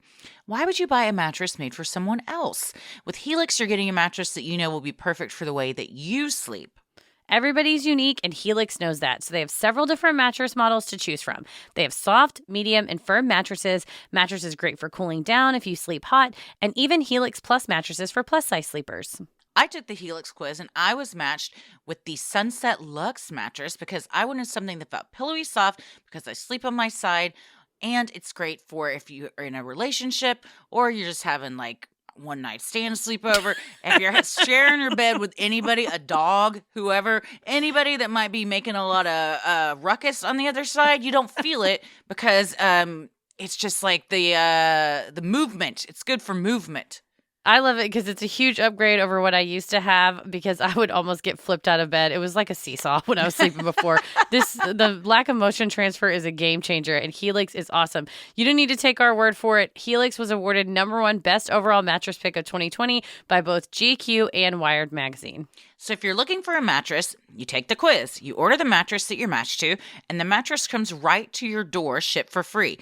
You don't ever need to go to a mattress store again and lay on a bunch of mattresses that other people have laid on. No, none of that funk. You just go to helixsleep.com/creepy, take the 2-minute sleep quiz, and they'll match you to a customized mattress that'll give you the best sleep of your life. They have a 10-year warranty, and you get to try it out for 100 nights, risk-free. They'll even pick it up for you if you don't love it, but you're going to love it. Helix is also offering up to $200 off all mattress orders and 2 free pillows for our listeners at helixsleep.com/creepy. That's helixsleep.com/creepy for up to $200 off and 2 free pillows. The pillows are so good. I'm obsessed with my pillow. I'm going to go lay on it right now. Mm-hmm. According to a San Antonio local, he uses the name Queen of Diamonds 37 online. If you're here, thank you for this. Thank you for sharing this. There is also a devil's house nearby the bridge, located behind Stinson Airport, also on Ashley Road. The house has long since been destroyed. Up through 2010, passersby could still see the remnants of front porch steps and one of the 2 palm trees that used to stand on either side. The owner of the home had been down on his luck and was so bad off that he was in danger of losing it all. Desperate for a solution, he swore to the devil that he would sell his soul in exchange for becoming a millionaire. The next morning, the man was woken by a phone call informing him that he had inherited tons of money from a long-lost relative. He killed that relative. This is like the Twilight Zone episode where, is it called The Box? Where a box gets left on the porch, and if you push it, like your wish comes true, but something somewhere else. Kill somebody? Tragedy. Well, I mean, it could, like if you're like, it's like the butterfly effect. Okay. Like I want $1 million, and you get it, but then you get a call the next day, and it's like, well, your father died, and he left you $1 million. So it's like, nothing's for free, Heather. Is that monkey's paw? Is that what they call it? The old monkey's paw yes, trope. that may have been the same trope. Yeah. Mm-hmm. I'm kind of a gambler, though. You do it? Do it. What? I deal with the consequences of my actions. I have to do it all the time. And it's not easy. You cope. You learn to cope. Heather thought it was like funny that there was a palm tree, and then we were driving around today. We were like, "There's palm trees everywhere. It's not that unique that there was a palm tree by this devil house." If you're here tonight, Queen of Diamonds 37, I'd like to apologize for impugning your credibility. When doing the research, I was like, that sounds made up because she said palm trees in San Antonio. And then I got here, I was like, there's a bunch of goddamn palm trees Palm here. trees everywhere, and they're huge. They're so big. It was great. It was lovely. Right around the airport. It was so nice. So I felt bad because I was like, this is made up because of the palm tree, not because of the devil part. Yeah, I didn't no. question that. That I didn't part we think believe. twice about that part. Fully believed in that. I was just like, up on a palm tree. Yeah. Oh, I think you're pulling one over on me. I don't know about that. Though he was in a better place financially, the man never befriended his neighbors or spoke much to those in town ever again. Why would you? You're rich. Fuck them. Yeah, you don't need any of them. You got what you asked I have all for. my friends here and they're presidents. If you wanted to deal with people, he would have gone and got a job. That's Clearly, right. he's not interested in that. Yeah, if all of us get to choose a bunch of fucking people in town or a big pile of money, I'm telling you, big pile of money every day. time. Psh, smash Every that button. time. He kept to himself and spent his days with the only other living creature on the property, a single black horse. This Mr. Ed scenario had more to it than some suspected. That sentence makes it sound like he was fucking the He's horse. not. I promise. He's not. Somebody over here Rest assured. said, "Oh, like the horse is gonna die." The horse is. The horse will be fine. Never mind. The horse is It'll be not fine. fine. But It'll be fine. It's okay. Turns out the horse was actually inhabited by a demonic force. that had taken up residence in the beast in order to keep an eye on the man. All the money in the world couldn't buy the man his soul back. He lived in the home until one day it burst into flames, killing him. Neither his body nor the horse were ever found. They both descended into the afterworld, possibly heading down through the portal beneath the bridge nearby. Everybody said all when we found out that the horse was inhabited by a demon. That horse probably felt so powerful. It was juicing, coursing through its veins. He ran that pasture. Oh, Nobody fucked with him. If you're a horse and you got to get rode all the time and they bang things in your feet and you got to eat hay and stuff, when you're a devil horse and the guy's like, you're going to eat hay today. And he's like, am I going to eat hay today, Charles? Or am I going to eat filet? I don't know. Am I going to get all the, I think they're like carrots, apples. Okay. Yeah. They don't ask for much. Or am I going to get all the carrots? You just say almost a horse was like, I would like filet mignon. And I was like, horses are not going to eat meat. Maybe a devil horse, Do they? though. We don't know. I think horses don't eat meat, but they may. I don't know. We haven't tested a horse who's been inhabited by a devil That's soul. true, yeah. We don't know. He's got the he has a taste for blood. He's got a taste for blood. Usually it's a goat, but they went horse. No, they went Which horse. I appreciate. think the goat's got the horns, but the horse is chompers, man. I've never been bit by a horse, but I'm scared of it. My foot got stepped on by a horse once. No. Yeah, hurt real bad. It looks regular. Thank you. Yeah, it is. It is.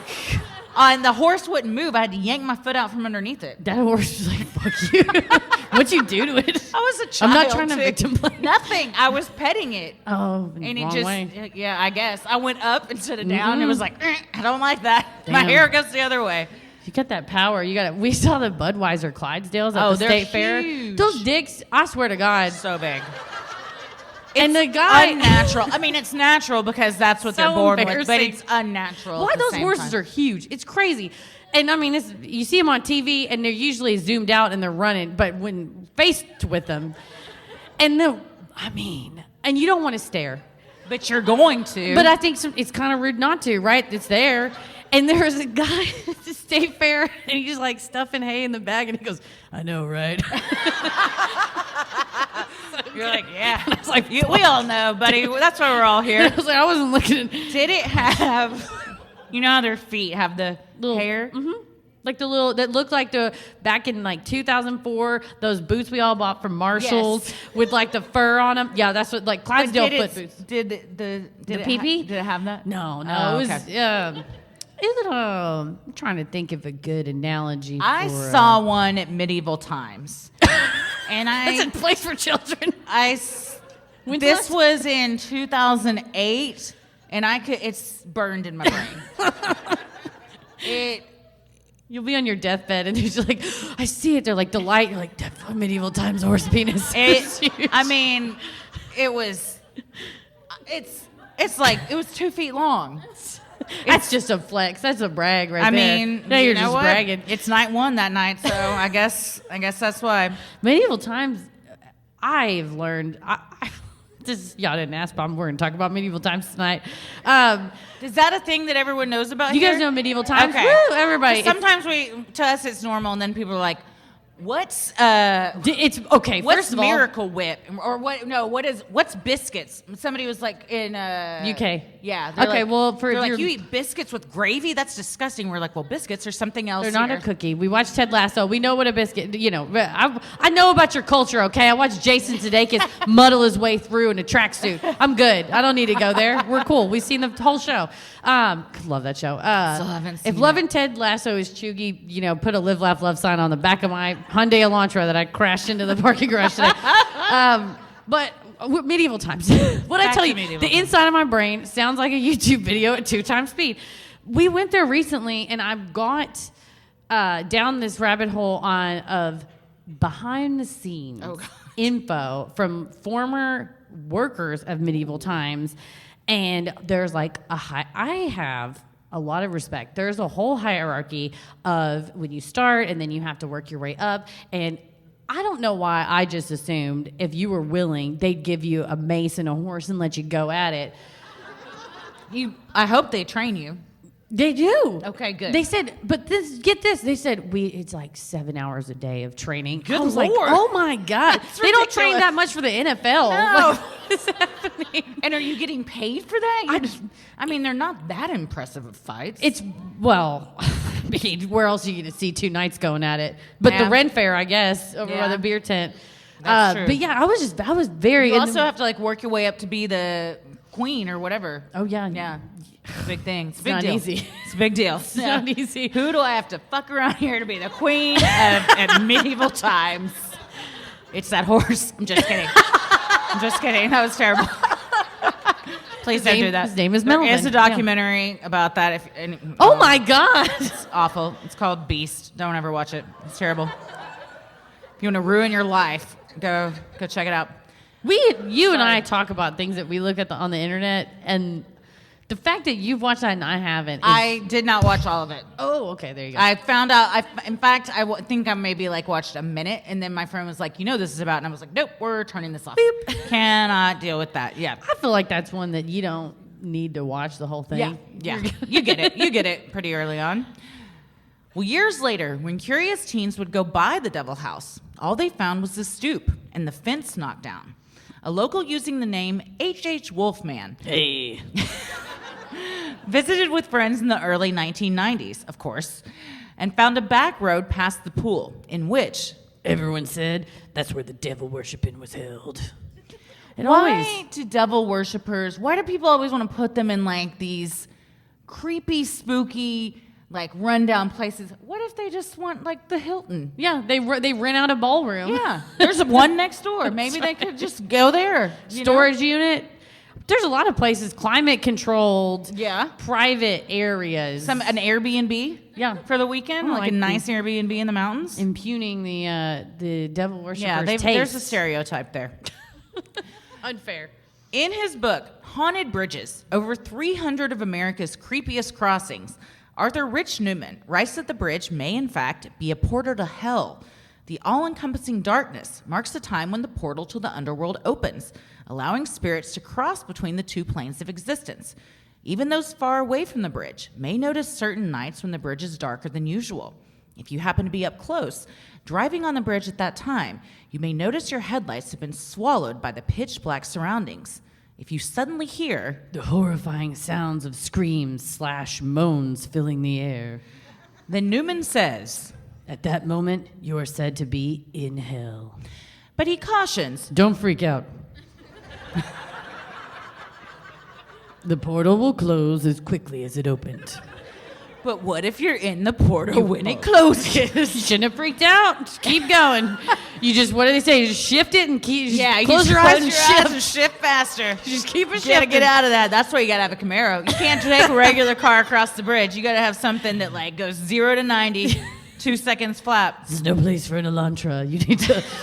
The Elantra was struggling today. I was mashing on the gas to merge onto the highway because I didn't want to be mowed down, and that thing was like. It was like. And she's like, "Are you okay?" Again. I was like, "It's I was not." talking to the car that time. I said, "That's true." Well, Halloween is right around the corner. The day of the year when many people believe the veil between our world and the spirit world is at its thinnest.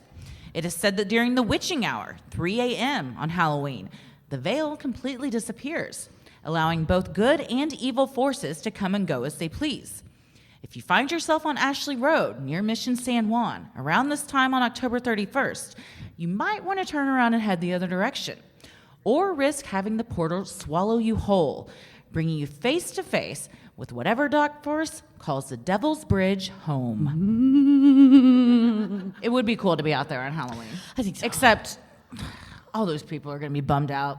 They're like, we're just trying to have some trick-or-treaters. Everybody's throwing these rocks over the side. They got their Ouija boards. There's flashlights everywhere. I lived in that house. It's hard to do when you're in a costume, too. Unless your costume is a butt fucker. But just a flap that opens in the back. Opens up, yeah. Well, so what do we think? I'm thinking about the costume that opens in the back because there's only so many outfits. I don't know why I just assumed it would be a onesie. Like Would you be like a old timey person in pajamas? Yeah, you could. Like the Dr. Seuss people. Yeah, they were And always those little things. Oh no, all of them had BF flaps in the back. Yeah. Why do you think they had those big ass things on their head?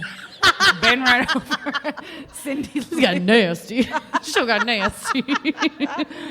Well, we didn't have a paranormal encounter, but that doesn't disagree. mean others haven't. We also went at 3 p.m. It's true. So, Well, I mean, you kerplunked. Well, you chucked 4 rocks. yeah. You kerplunked. 3 kerplunked. 1 was a maybe. It was 3 were like had fallen off the back of a like truck. There were honkers. And 1 was like the size of an acorn. And that one we couldn't hear hit the water. So you tell me what that means. It was a quieter Melvin. kerplunk. Yeah, it was a quieter kerplunk for sure. But we also used the EVP on your phone. We did. I did the our ghost app. Mm-hmm. I love my ghost app. Oh. Which we have, it's 100%. It's detected a presence every time we've used it. And Heather goes, I wonder if this is legit. I mean, and I was like, no. We downloaded it on your iPhone. I'm sorry. I paid $3.99 for this, so I'd like to get my money's worth. Sure. We need to get our $90 out of the spirit box. I'm going to get a screwdriver. We're using that. The video. Here's the thing. We heard Bette Midler. I feel like I had an experience today. But when I looked at that, that wasn't in any reviews I read. That screwdriver. But to be fair, the YouTube video is titled, How to Alter the Spirit Box to Be More Legit, Just Like Zach Bagans. That's true. Yeah. So take that as you will. Yeah, it said we had a female ghost who's, what's that sign? Oh, I don't know. It tells you their astrological sign, which, M. why do we need to know that? I don't know. I guess maybe to see if we match with them for a good match. What's the one that looks like? You don't want to like engage. It looks like an M with a little curly Q. Scorpio. Arr. Oh, you're a Scorpio. Who's me? Aren't you? It Oh, said no, if- are you a Sagittarius? I'm no, you're Scorpio. I'm a Yeah, that's right. Scorpio. Yeah, no. Bitter, jealous, horny. Holds a grudge. Yeah. Me. What were the words on that one? All those? Tom, Tommy. you've exploited, Oh God. flourish, and bean, but with 2 E's, not a A. So Ben? Bean.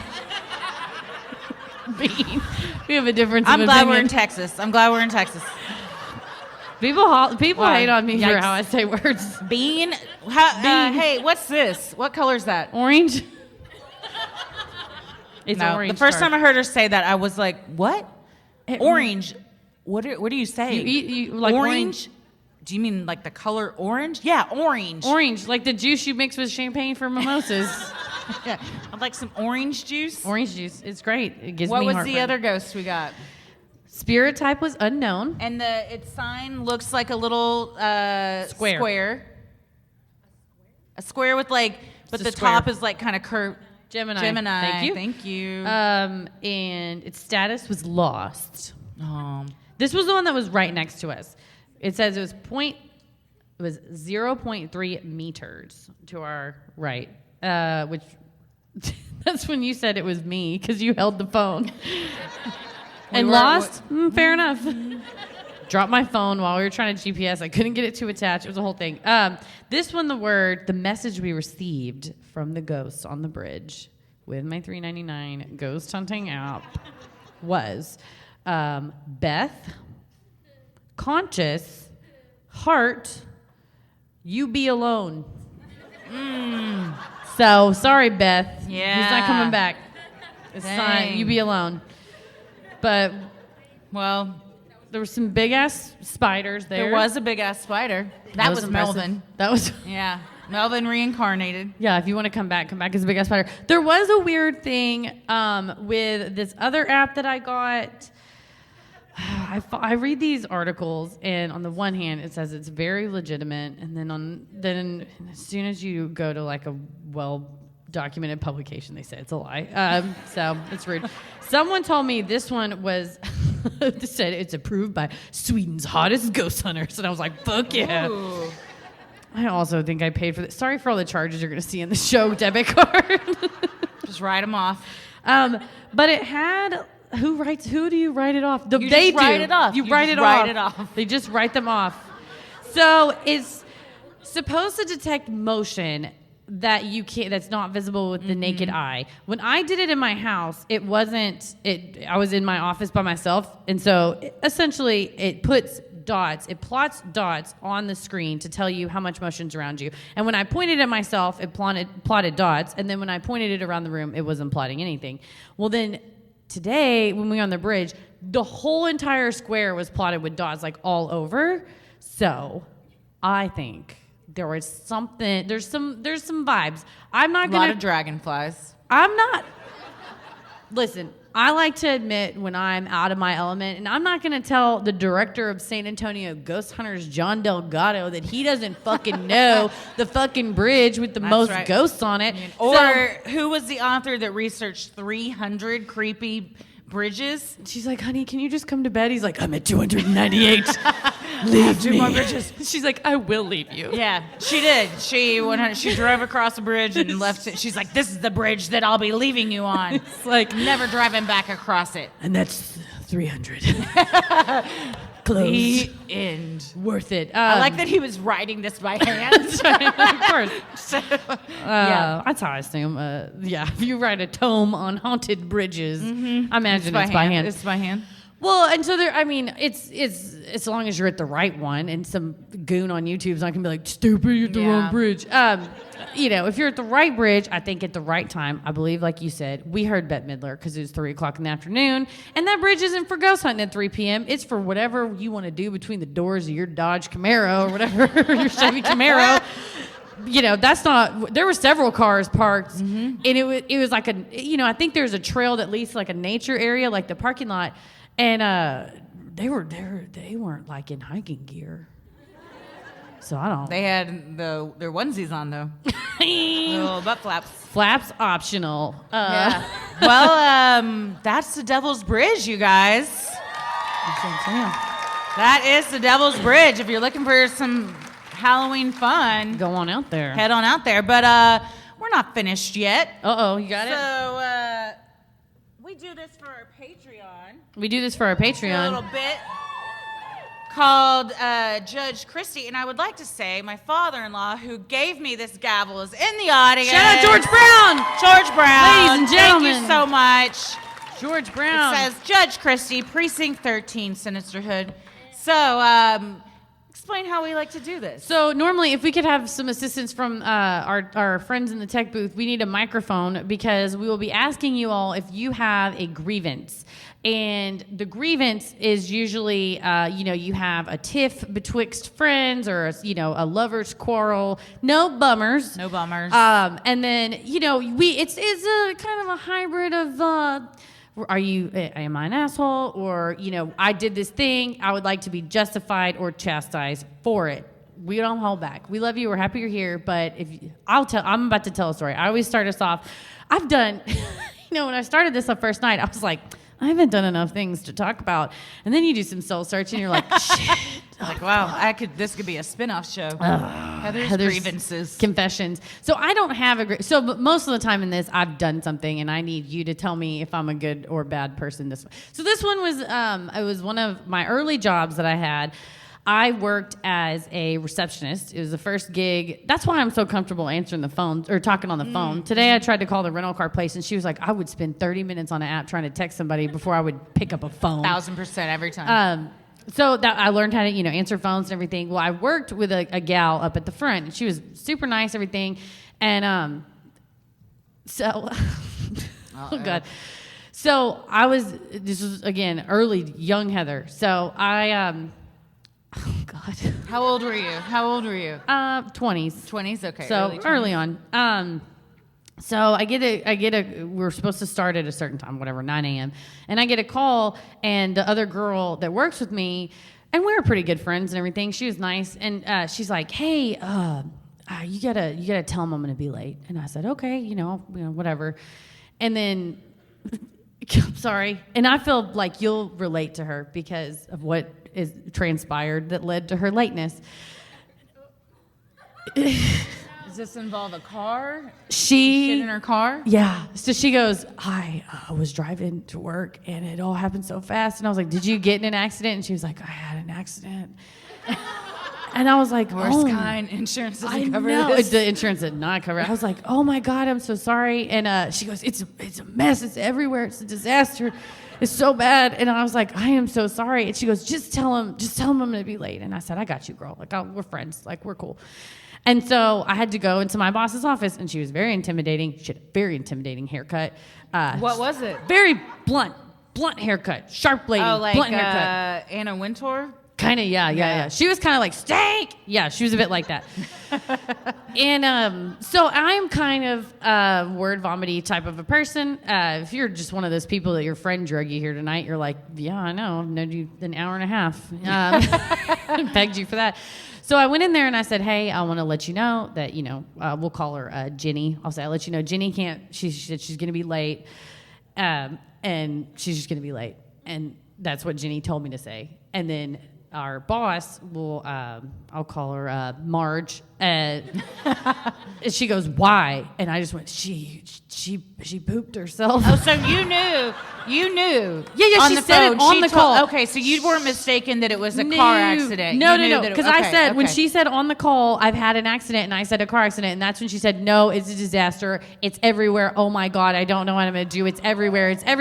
I felt really bad, and I was like talking her through it. I felt like a 911 operator. I was like, okay, I got you.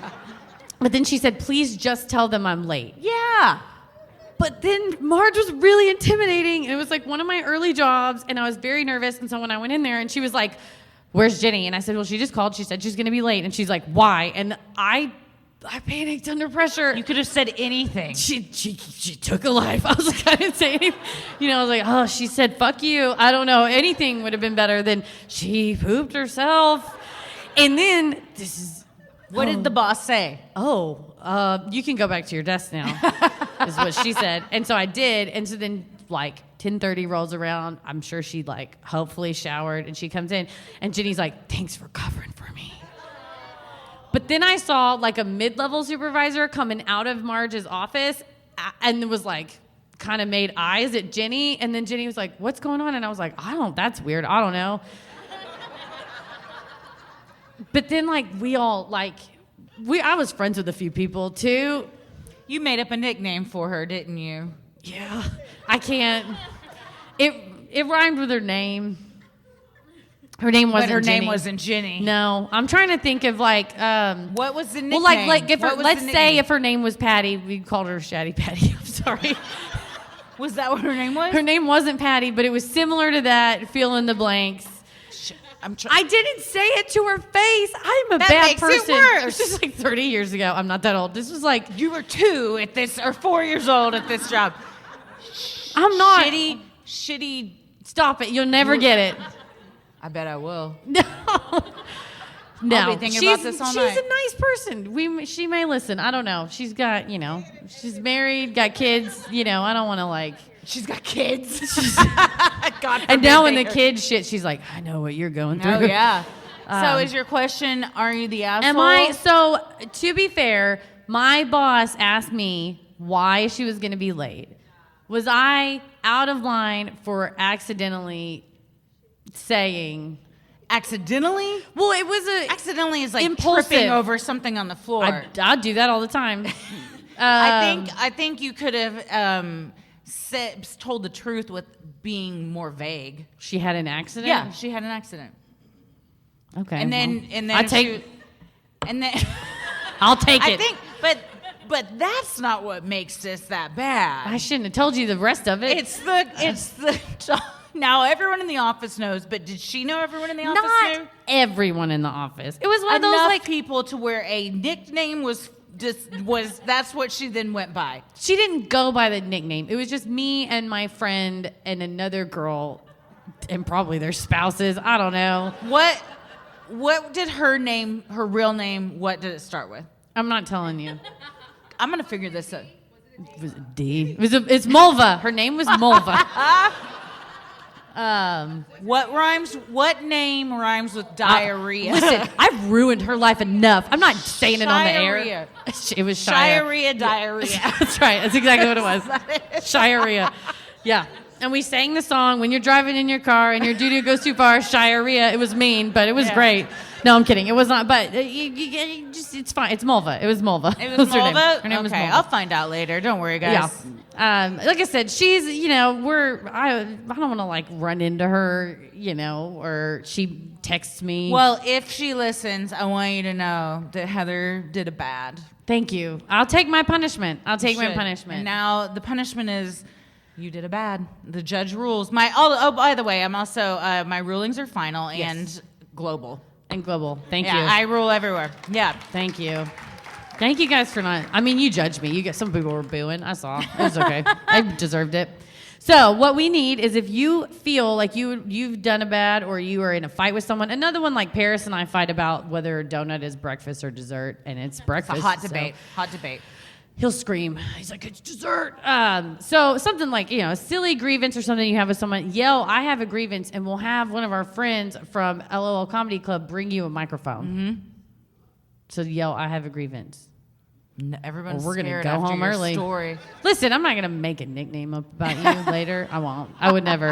That was mean, Heather. Yell. Oh, okay. Cool. Right over here. You have to yell, I have a grievance. Wait, wait. hold on.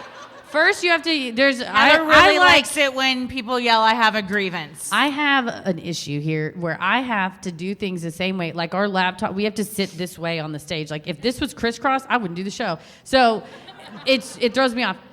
We didn't say, I'm Christy, I'm Heather, and let's get into it, which is fine. I'll let it go. Oh, gosh. We'll gonna record put it it in the later and script. edit back in. Yeah, I'll put it in the script. So I like things. So please yell, I have a grievance, and then we'll have the microphone, and then we'll go. And now you've all learned that I'm a weird. Got a lot of weird so stuff. now just yell it. Okay, so. Oh, God. I have a grievance. You have to yell, I have a grievance. It's all I'm going to be To thinking be fair, about. She yelled it a minute ago. She just didn't have the microphone Okay, yet. well, we'll so let it's it there. slide. It's It's fine. there. Okay, the good. Thank Thank you. you. Thank you. Woo. Thank you. All right, let's hear it. Okay, so 2 weekends ago, I was in Denver. Hey. Oh, so are we. Oh, yeah, that's right. I went to Estes Park. It was really fun. So, were you at our show? I was not. Oh, we're here tonight from Austin. Hey, Ah, thanks for nice. coming. Because Thank you for Shout out. driving. you guys need to come to Austin. Woo-woo. Well, we don't control it. Okay. We will. Yeah, Aw. but we will one day. So I was in Denver. I was on this couples trip with my boyfriend and his friends and their girlfriends. So, they're not my friends or anything. Yikes. So Sunday. Just throwing that out No, there. it was Your honesty. no. I'm just. This No, is I just get- like we a get- precursor. yeah. But I've interacted with these people multiple times. Go ahead. So Sunday, our flight back was delayed 8 hours Oh, in the man. Denver airport, and At we least got you had there. that grundle to stare at for 8 hours straight. It was a terrible.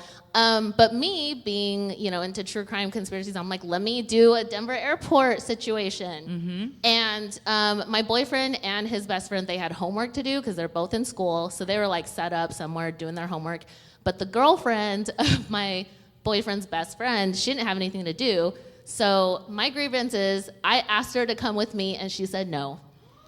What the fuck else she's got to do? Exactly. That's my point. Thank you. You'd rather sit in a fucking chair in the airport for 8 hours than walk around and look at some. Actually, the murals were in storage. We were very Yes, bummed out. I found that I'm out. Sure I you was found just- that out Gargoyle. too. But I found the gargoyle. You did find the Oh, gargoyle. nice. We didn't see the gargoyle. It was at the baggage claim in the south entrance. Okay. Oh, we were the all other right. side. But I talked to a really nice lady at the information place, and she gave me all the information. She had a whole list of all the art. It was really cool. You had a magical time, and she missed out. You know what? honestly. She's the one that missed out. Yeah, it's her loss. So Also- that's my grievance. Well- is what the heck? For sure, and good on you for, despite the, I won't say disdain you have for these folks, but the lack of a connection, you know what I mean, that you felt initially, that you were trying to reach out. Yeah. And for someone to be Yes. like, there's a Cinnabon, I'm going to sit here. Yeah. No. Yeah. gonna No, sit she here. was like, I'm just gonna buy a book and go read it. So she just sat next to them, who they were doing their homework. What You know book- what you what can do book- at what home? book Read did a she get? fucking book. You What know what book? you I can't don't- do? Explore the Denver airport. Unless Yeah. you live in the Denver airport. What book? What I book? don't remember. It was a white book. It doesn't matter. It Like wasn't a as white fun. person's book, or the cover No, was the white? cover was white. Just some white bitch. Was it just Nicholas some like Sparks. basic white bitch book? Because if so, man, what do you think it was? Nicholas Sparks. Yeah. It was thick. Was it? So she was ready to was a be there for 8 big- hours reading. She's like, I would rather get through War and Peace than be. I know. I don't know what I did. I was like, did I do something? And we went to the bathroom together multiple What? times during the trip. So I was like, oh, we have something. You bonded. Side by side toilet time. You can't beat that for Yeah. friendship. So That's a I bonding I moment. felt safe. I was like, you know what? I'm going to ask felt her if safe, she's going to yeah. come with me. No. She just was like, no. She She rejected pulled you. the rug I- out from under you. Your budding friendship. Yeah, and now I feel weird because I'm like, well, does this mean she doesn't like me? Like, what do I do in the future? Like, No, do I think she's just lame, and she's would Boring. rather. She's probably one of those people that like doesn't want to be away from her boyfriend Yeah. while he's Yeah. just sitting there doing homework. Yeah. So she'd rather just sit there next to him and read. What do you? I gotta find out what this book was. 50 is Shades it? of Grey. Dude, I saw a lady Ulysses. on the pre-pandemic. I was riding the DART train, which is it's like the monorail at Disney World. It's actually the monorail at Disney World is probably nicer. It's our Yeah. public transit in Dallas. Public transit. And a lady was reading 50 Shades of Grey, which is fine. You're entitled to that. But she was like, Yeah, she was on that train for a reason. she wasn't. We were all riding the train. She was riding the Yeah. train. So was it a She horny didn't even book? need to be on that train. Ew. She was like, It I'm seemed like a going on this serious train. book. I think it So- was. Seemed like a I will serious find out book. the title and then like DM it DM or something. DM me. I would please love do. to know. I really It- got to know what it this seemed was. like a newer book that just came out. You know, Denver Airport they have those like really cool bookstores. Mm-hmm. It was like from I don't know. She just There's a new book she that's was like not- the state of terrorism. Hillary Rodham Clinton. It's like her. Oh. It's Hillary Clinton's that new would book. be up her alley. Oh God. okay. She was like, I got a couple of things to say about this. You're Well, like, if that's up her alley, if she listened to our episode on the Denver airport, Hillary Clinton is running a whole ring Right. under, Part of the underground conspiracy. down there. Hey, and I she listened could have to had the episode. Yeah. I listened and I you. followed through. So. Thank you so much. We When you had the opportunity. We lived vicariously through you because we didn't get to. We did not. We Googled it when we got there. We're like, where are these murals? We Googled it. They're in storage because of construction. They had Yeah. to protect the murals. They're gonna We be didn't in, get to see 'em. Apparently, they're gonna be We in saw storage for Lucifer. like 3 years. yeah, man. They were That's 'cause like, they're they're waiting gone. till the Yeah. end of days to bring them back. Lucifer, we knew Here's the because thing. we did an episode that he is 30 feet tall. There's a 30-foot tall blue horse at the Denver airport made of steel with red glowing eyes. If you were not aware. And a very veiny taint. Big like, ol'- the vein. It's like full anatomy. Put some medieval times horse to shame. Oh, to shame. But we knew it was 30 feet tall. But to us in our brains, that seemed so much bigger. And then we get there and we're like, he's like this big out in this field. You Due could squish to him. federal regulations, you're not supposed to run up on it.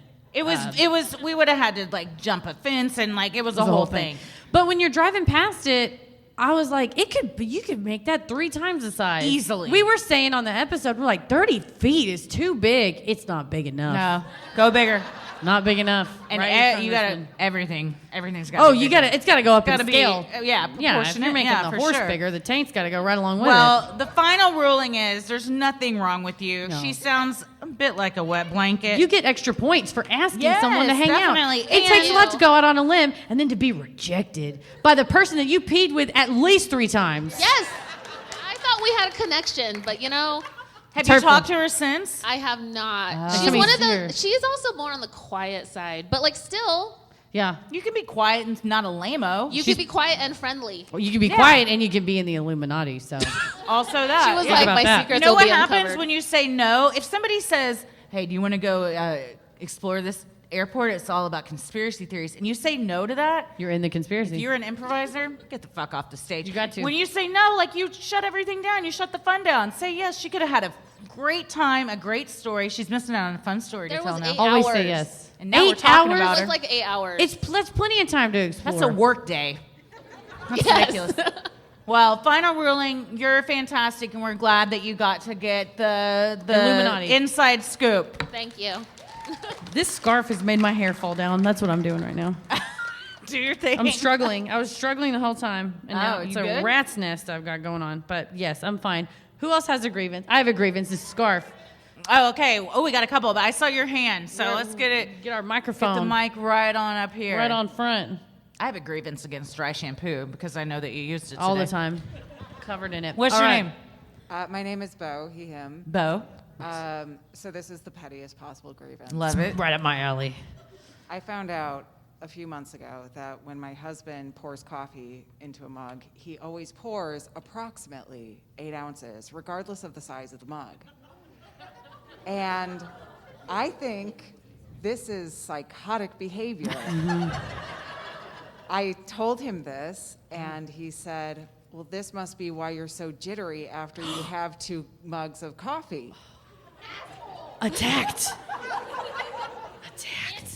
So, I mean, I asked him why, and he said, well, 8 ounces is a serving size. And Says who? Who lives their life by serving sizes? he doesn't. Starbucks He has doesn't. like 3 serving sizes. In no other area of his life does he use serving size. And also, when we started dating, this man made a habit of going to on mornings, like Saturday mornings, he would go to the cafe across the street from his apartment and get a huge glazed donut and a red eye, which, if you don't know, is a large coffee with 3 shots of espresso. Oh. So I'm What wondering, happened? my question here is, What happened? I don't know. Am I crazy, or is he possessed by demons?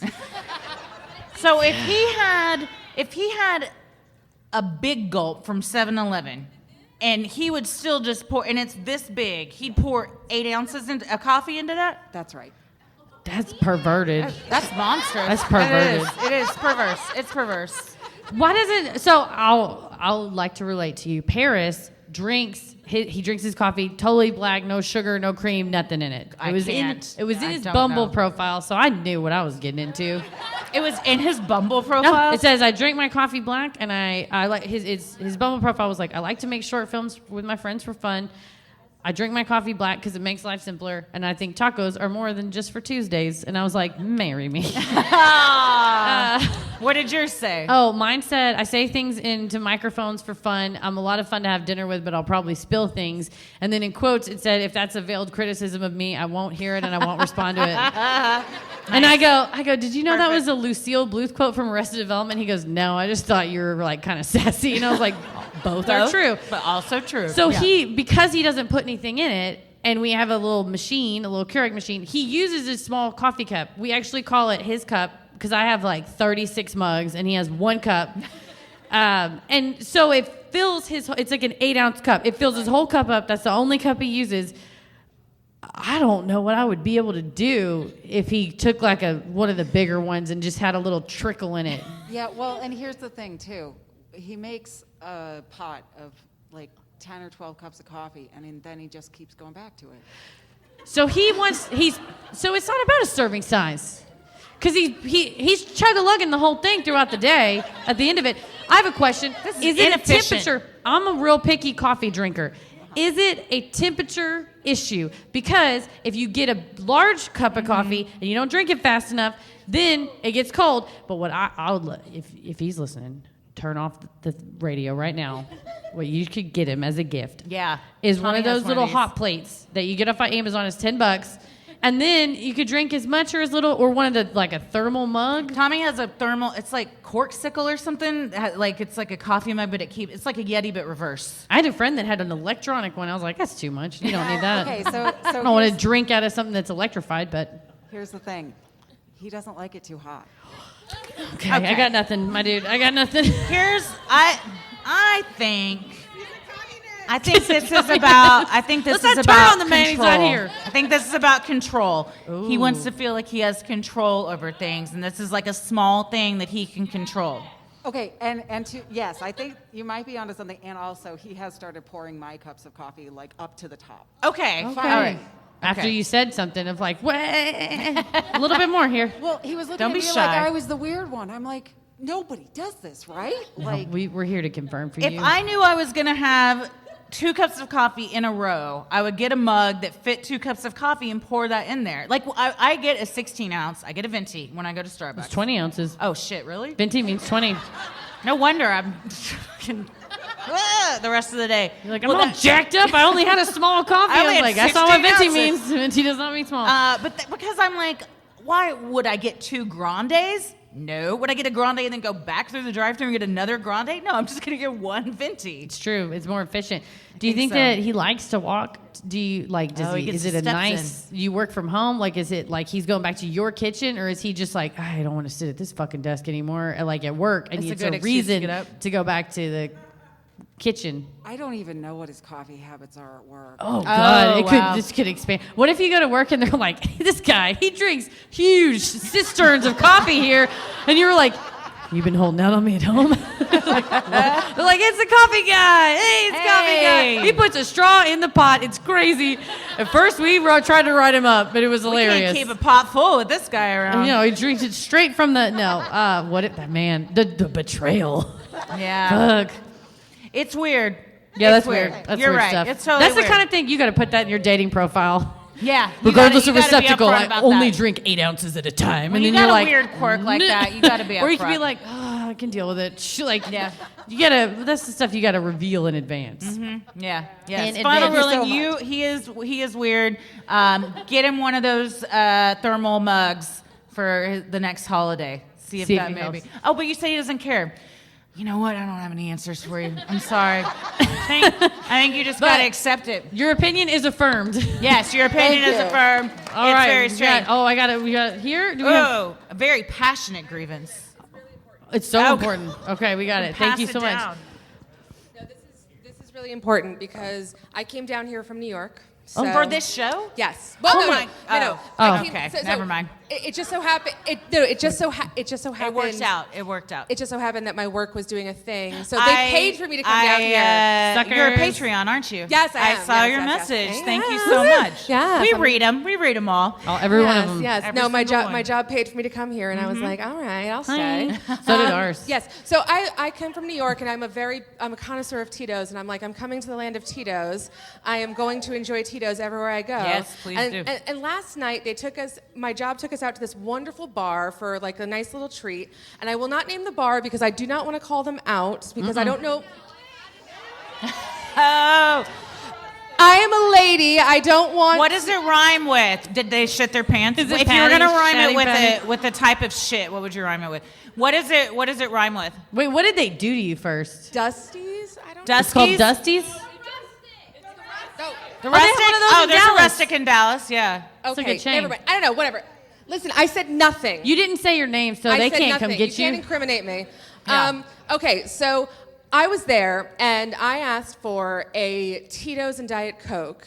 Or no, I'm sorry, a Tito's and Dr. Pepper, thinking that is a Texas drink because I mean, I wouldn't put that in my listen, mouth, but I know you. Listen, you don't have separately, to. for sure, any day. You don't have to because Thank you. I love Tito's. I love Dr. Pepper. Here's the thing: we were I'll talking put them about. together. You were saying today, Ella dipped a fried Caramel PB and apple J. and ketchup. Yeah. She dipped a caramel apple and let- ketchup, and she you know said what? It was good.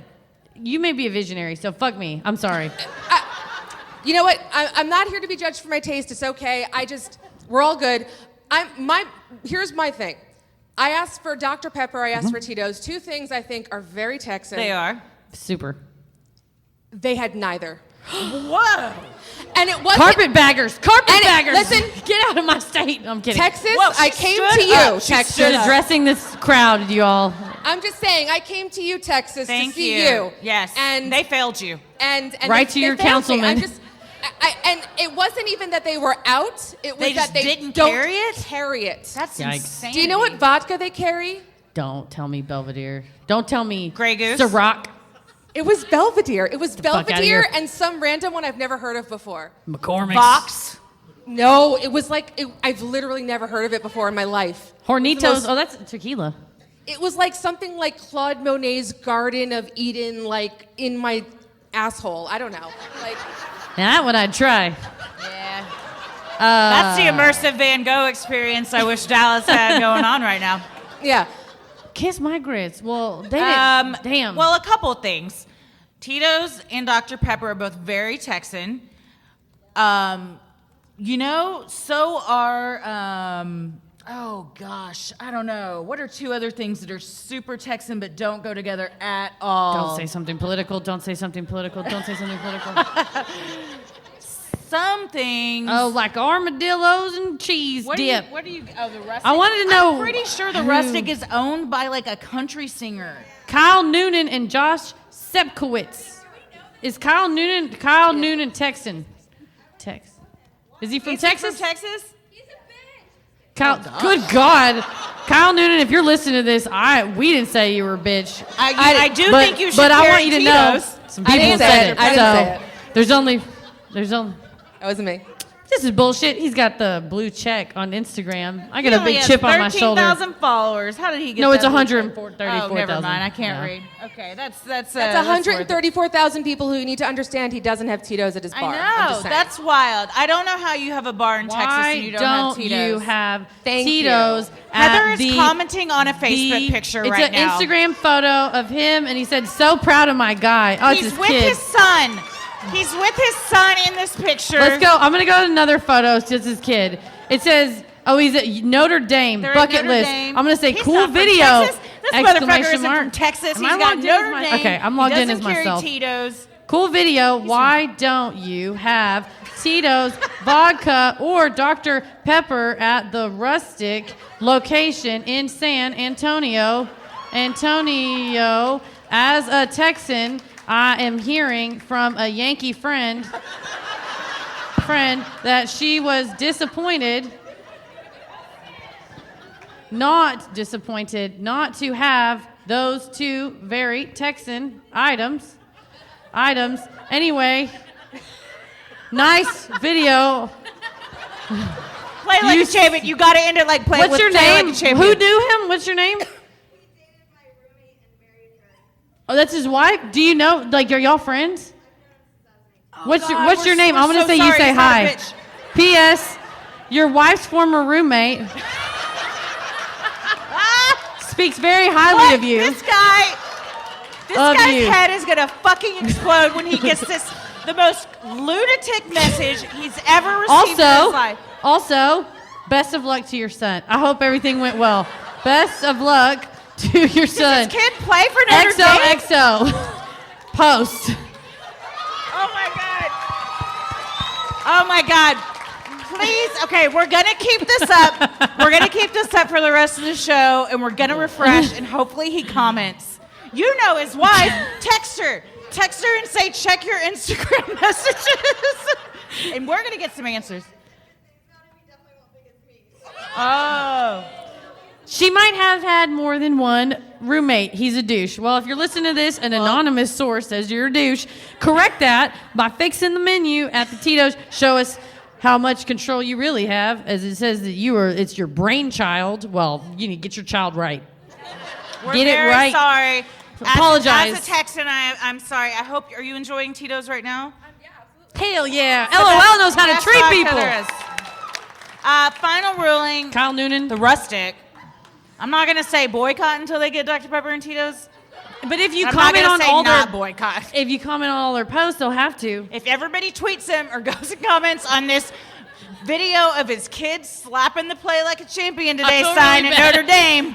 We're going to check it later. She's going to be deleted and I'm going to be blocked. I'm not going to be able to check it. Keep doing it. Keep doing it. Eventually he has to. You can't silence us, Kyle Noonan. We will be heard. We will be heard. You know what? It takes a village sometimes. That's right. And this is now our new platform. Working together. We're working together. Do you have time for one more? I think so, yeah. We do. Who else has a grievance? All right, you said it. That's what I like. What? So you're screaming it. That's what I like. It's All right. short and sweet. Too. Hello. Hello. Hi, what's your name? Sarah. Hi, Sarah. Hi. If you're going to defame any businesses, don't say it. Give us a fake name. I'm kidding. You didn't say your name, so it's fine. I mean, Sally. That's right. My name's Heather, too. So mine's short and sweet, just like I like my tea. Hey. I like sweet tea. Now, I'm from Baltimore, Maryland, which is north of the Mason-Dixon line. And when you go to get sweet tea in Baltimore, Maryland, they don't say no. Just like you said, don't say no to things, right? You give me sweet tea.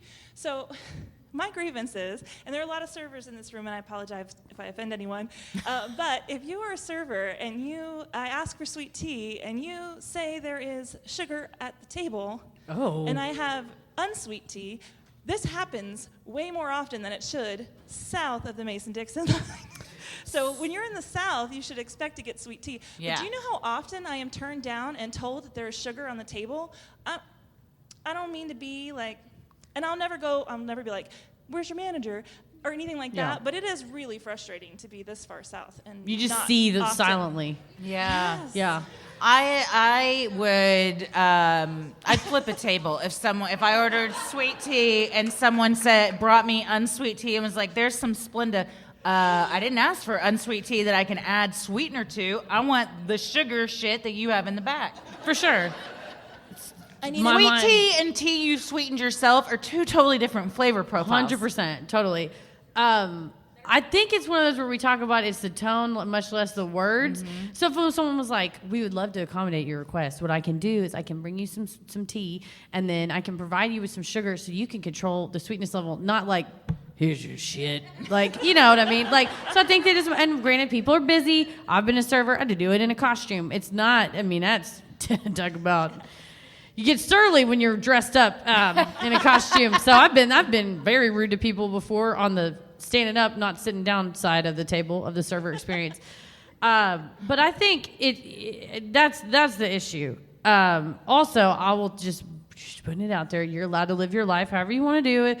But as a person that's worked in restaurants, the tea things don't get cleaned that much.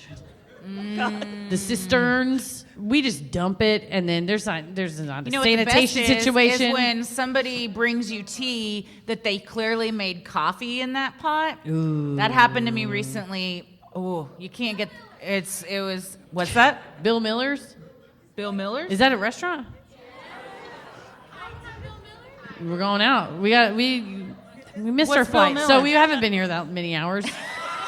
We went to a bridge and we went to the Mexican food We ate a place. big old bowl of beans with an A, B-E-A-N. I don't remember where I was, but I tasted it and it was like, oh my God, what's wrong with this? And my mom was with me and she was like, oh, they made coffee in that. And it was horrible. I don't think you're supposed to mix You're that. not, because you can't get that. It's like if a cat pees in your house, move. You're never going to get that smell out. Yeah, burn it down. Yeah.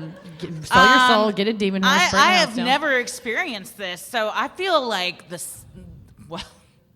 South has let us down a lot of times. But I was going to say, your experience with Tito's and the Dr. Pepper, and then you not getting sweet tea, what is happening? I don't know. I'm telling you, the good folks at LOL would never do you that way. No. They would never. Did you try to order sweet tea here? No, I had a mule, and it was great. Hell Okay, yeah. good. Good. Well, I think, it should be the drinks that are available are listed on the menu. Have you looked at that and then ordered, or are you doing like I just want that and I assume you should have it? We got to take a little personal responsibility for ourselves. Everywhere we go, I do all the time. Did it with say this on the shit menu back life. that did they offer sweet tea as a beverage? Oh, the silence is telling. Oh. No, but It's a fair assumption. It's a fair assumption. It's the Restaurants are- South. Sweet tea. They're one and the same. If you order from a waiter and you say I'd like sweet tea and they're like cool, no problem, I would assume they're bringing me actual sweet They tea. have to break it to you at the ordering stage. They can't bait and switch you later. That's fair. But I think if you ordered what it they and it's do? not even on the menu at all. However, the amount of country songs that are like sweet tea at every restaurant or whatever it is, the promise. But here's the thing: the promises of the South have been broken. So don't believe in anything. At the very least, just take a couple packets of Equal back there, dump it in, and then serve it to somebody. You're tricking them. What if they can't have Equal and they can only have sugar? I don't know what. Is that a thing? I don't know. Maybe. But the sugar just sits at the bottom. See, of the some people can't be glass, having- and There's- you can yes. Yeah, stir that's it, true. but It's just blended. You Yeah, I can't, mean like- they're in the wrong. They're monsters. George Thank Brown. you. George Thank Brown you. has an opinion. What? George said tea's usually not on the menu. Like at the back when it says beverages, it would say like Always soda. Coke, Diet Always Coke, and sweet it does tea. not say sweet or unsweet tea, or it just says tea only, and you're left to ask what. It's Yeah. Usually, always I on will the say, menu. usually if I order tea at a restaurant, the first thing they say is sweet or unsweet. I just get unsweet always. I get unsweet and then I add sweetener, I which always is open with totally sweet. opposite of what we're doing here. But I what- open with sweet, You what? I always open with sweet. You like- always. Then you So know you what? don't- Do you just- have sweet tea? Actually, it's a question. Do you Okay. have sweet tea? That's fair. Sugar on the table.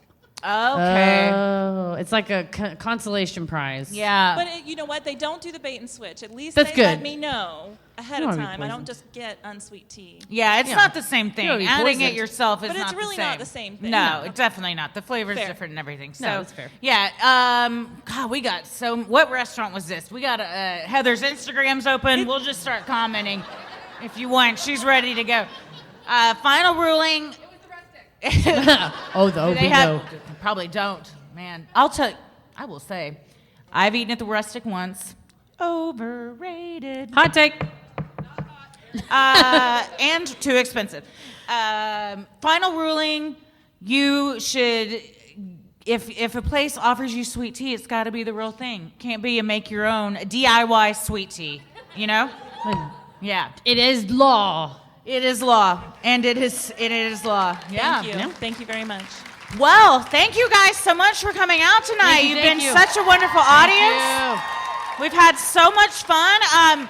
They're going to tell you if you're VIP what to do. Oh, for we the got to meet do our and greet. giveaway. Oh, wait. We have a prize for someone on the Instagram giveaway. We had our Instagram giveaway. A fellow won this, and I said, "What name should I put on this?" And he said a lovely girlfriend's name. So Priscilla Cantu, you have won our Instagram giveaway.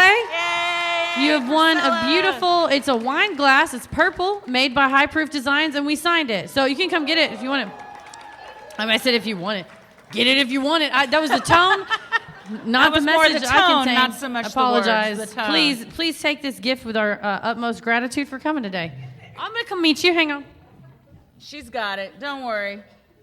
Heather, doesn't Heather look cute in her little Halloween dress? Y'all know I like compliments. Thank you. That's it. Thank you. I did it. Had to fill the quiet time too. But also I wanted you to have a compliment. Well, thank you guys. This has been so much fun. So much fun. They'll tell you what to do if you're VIP. But for now, as always, the devil rules the airwaves. Keep it creepy. Thank you.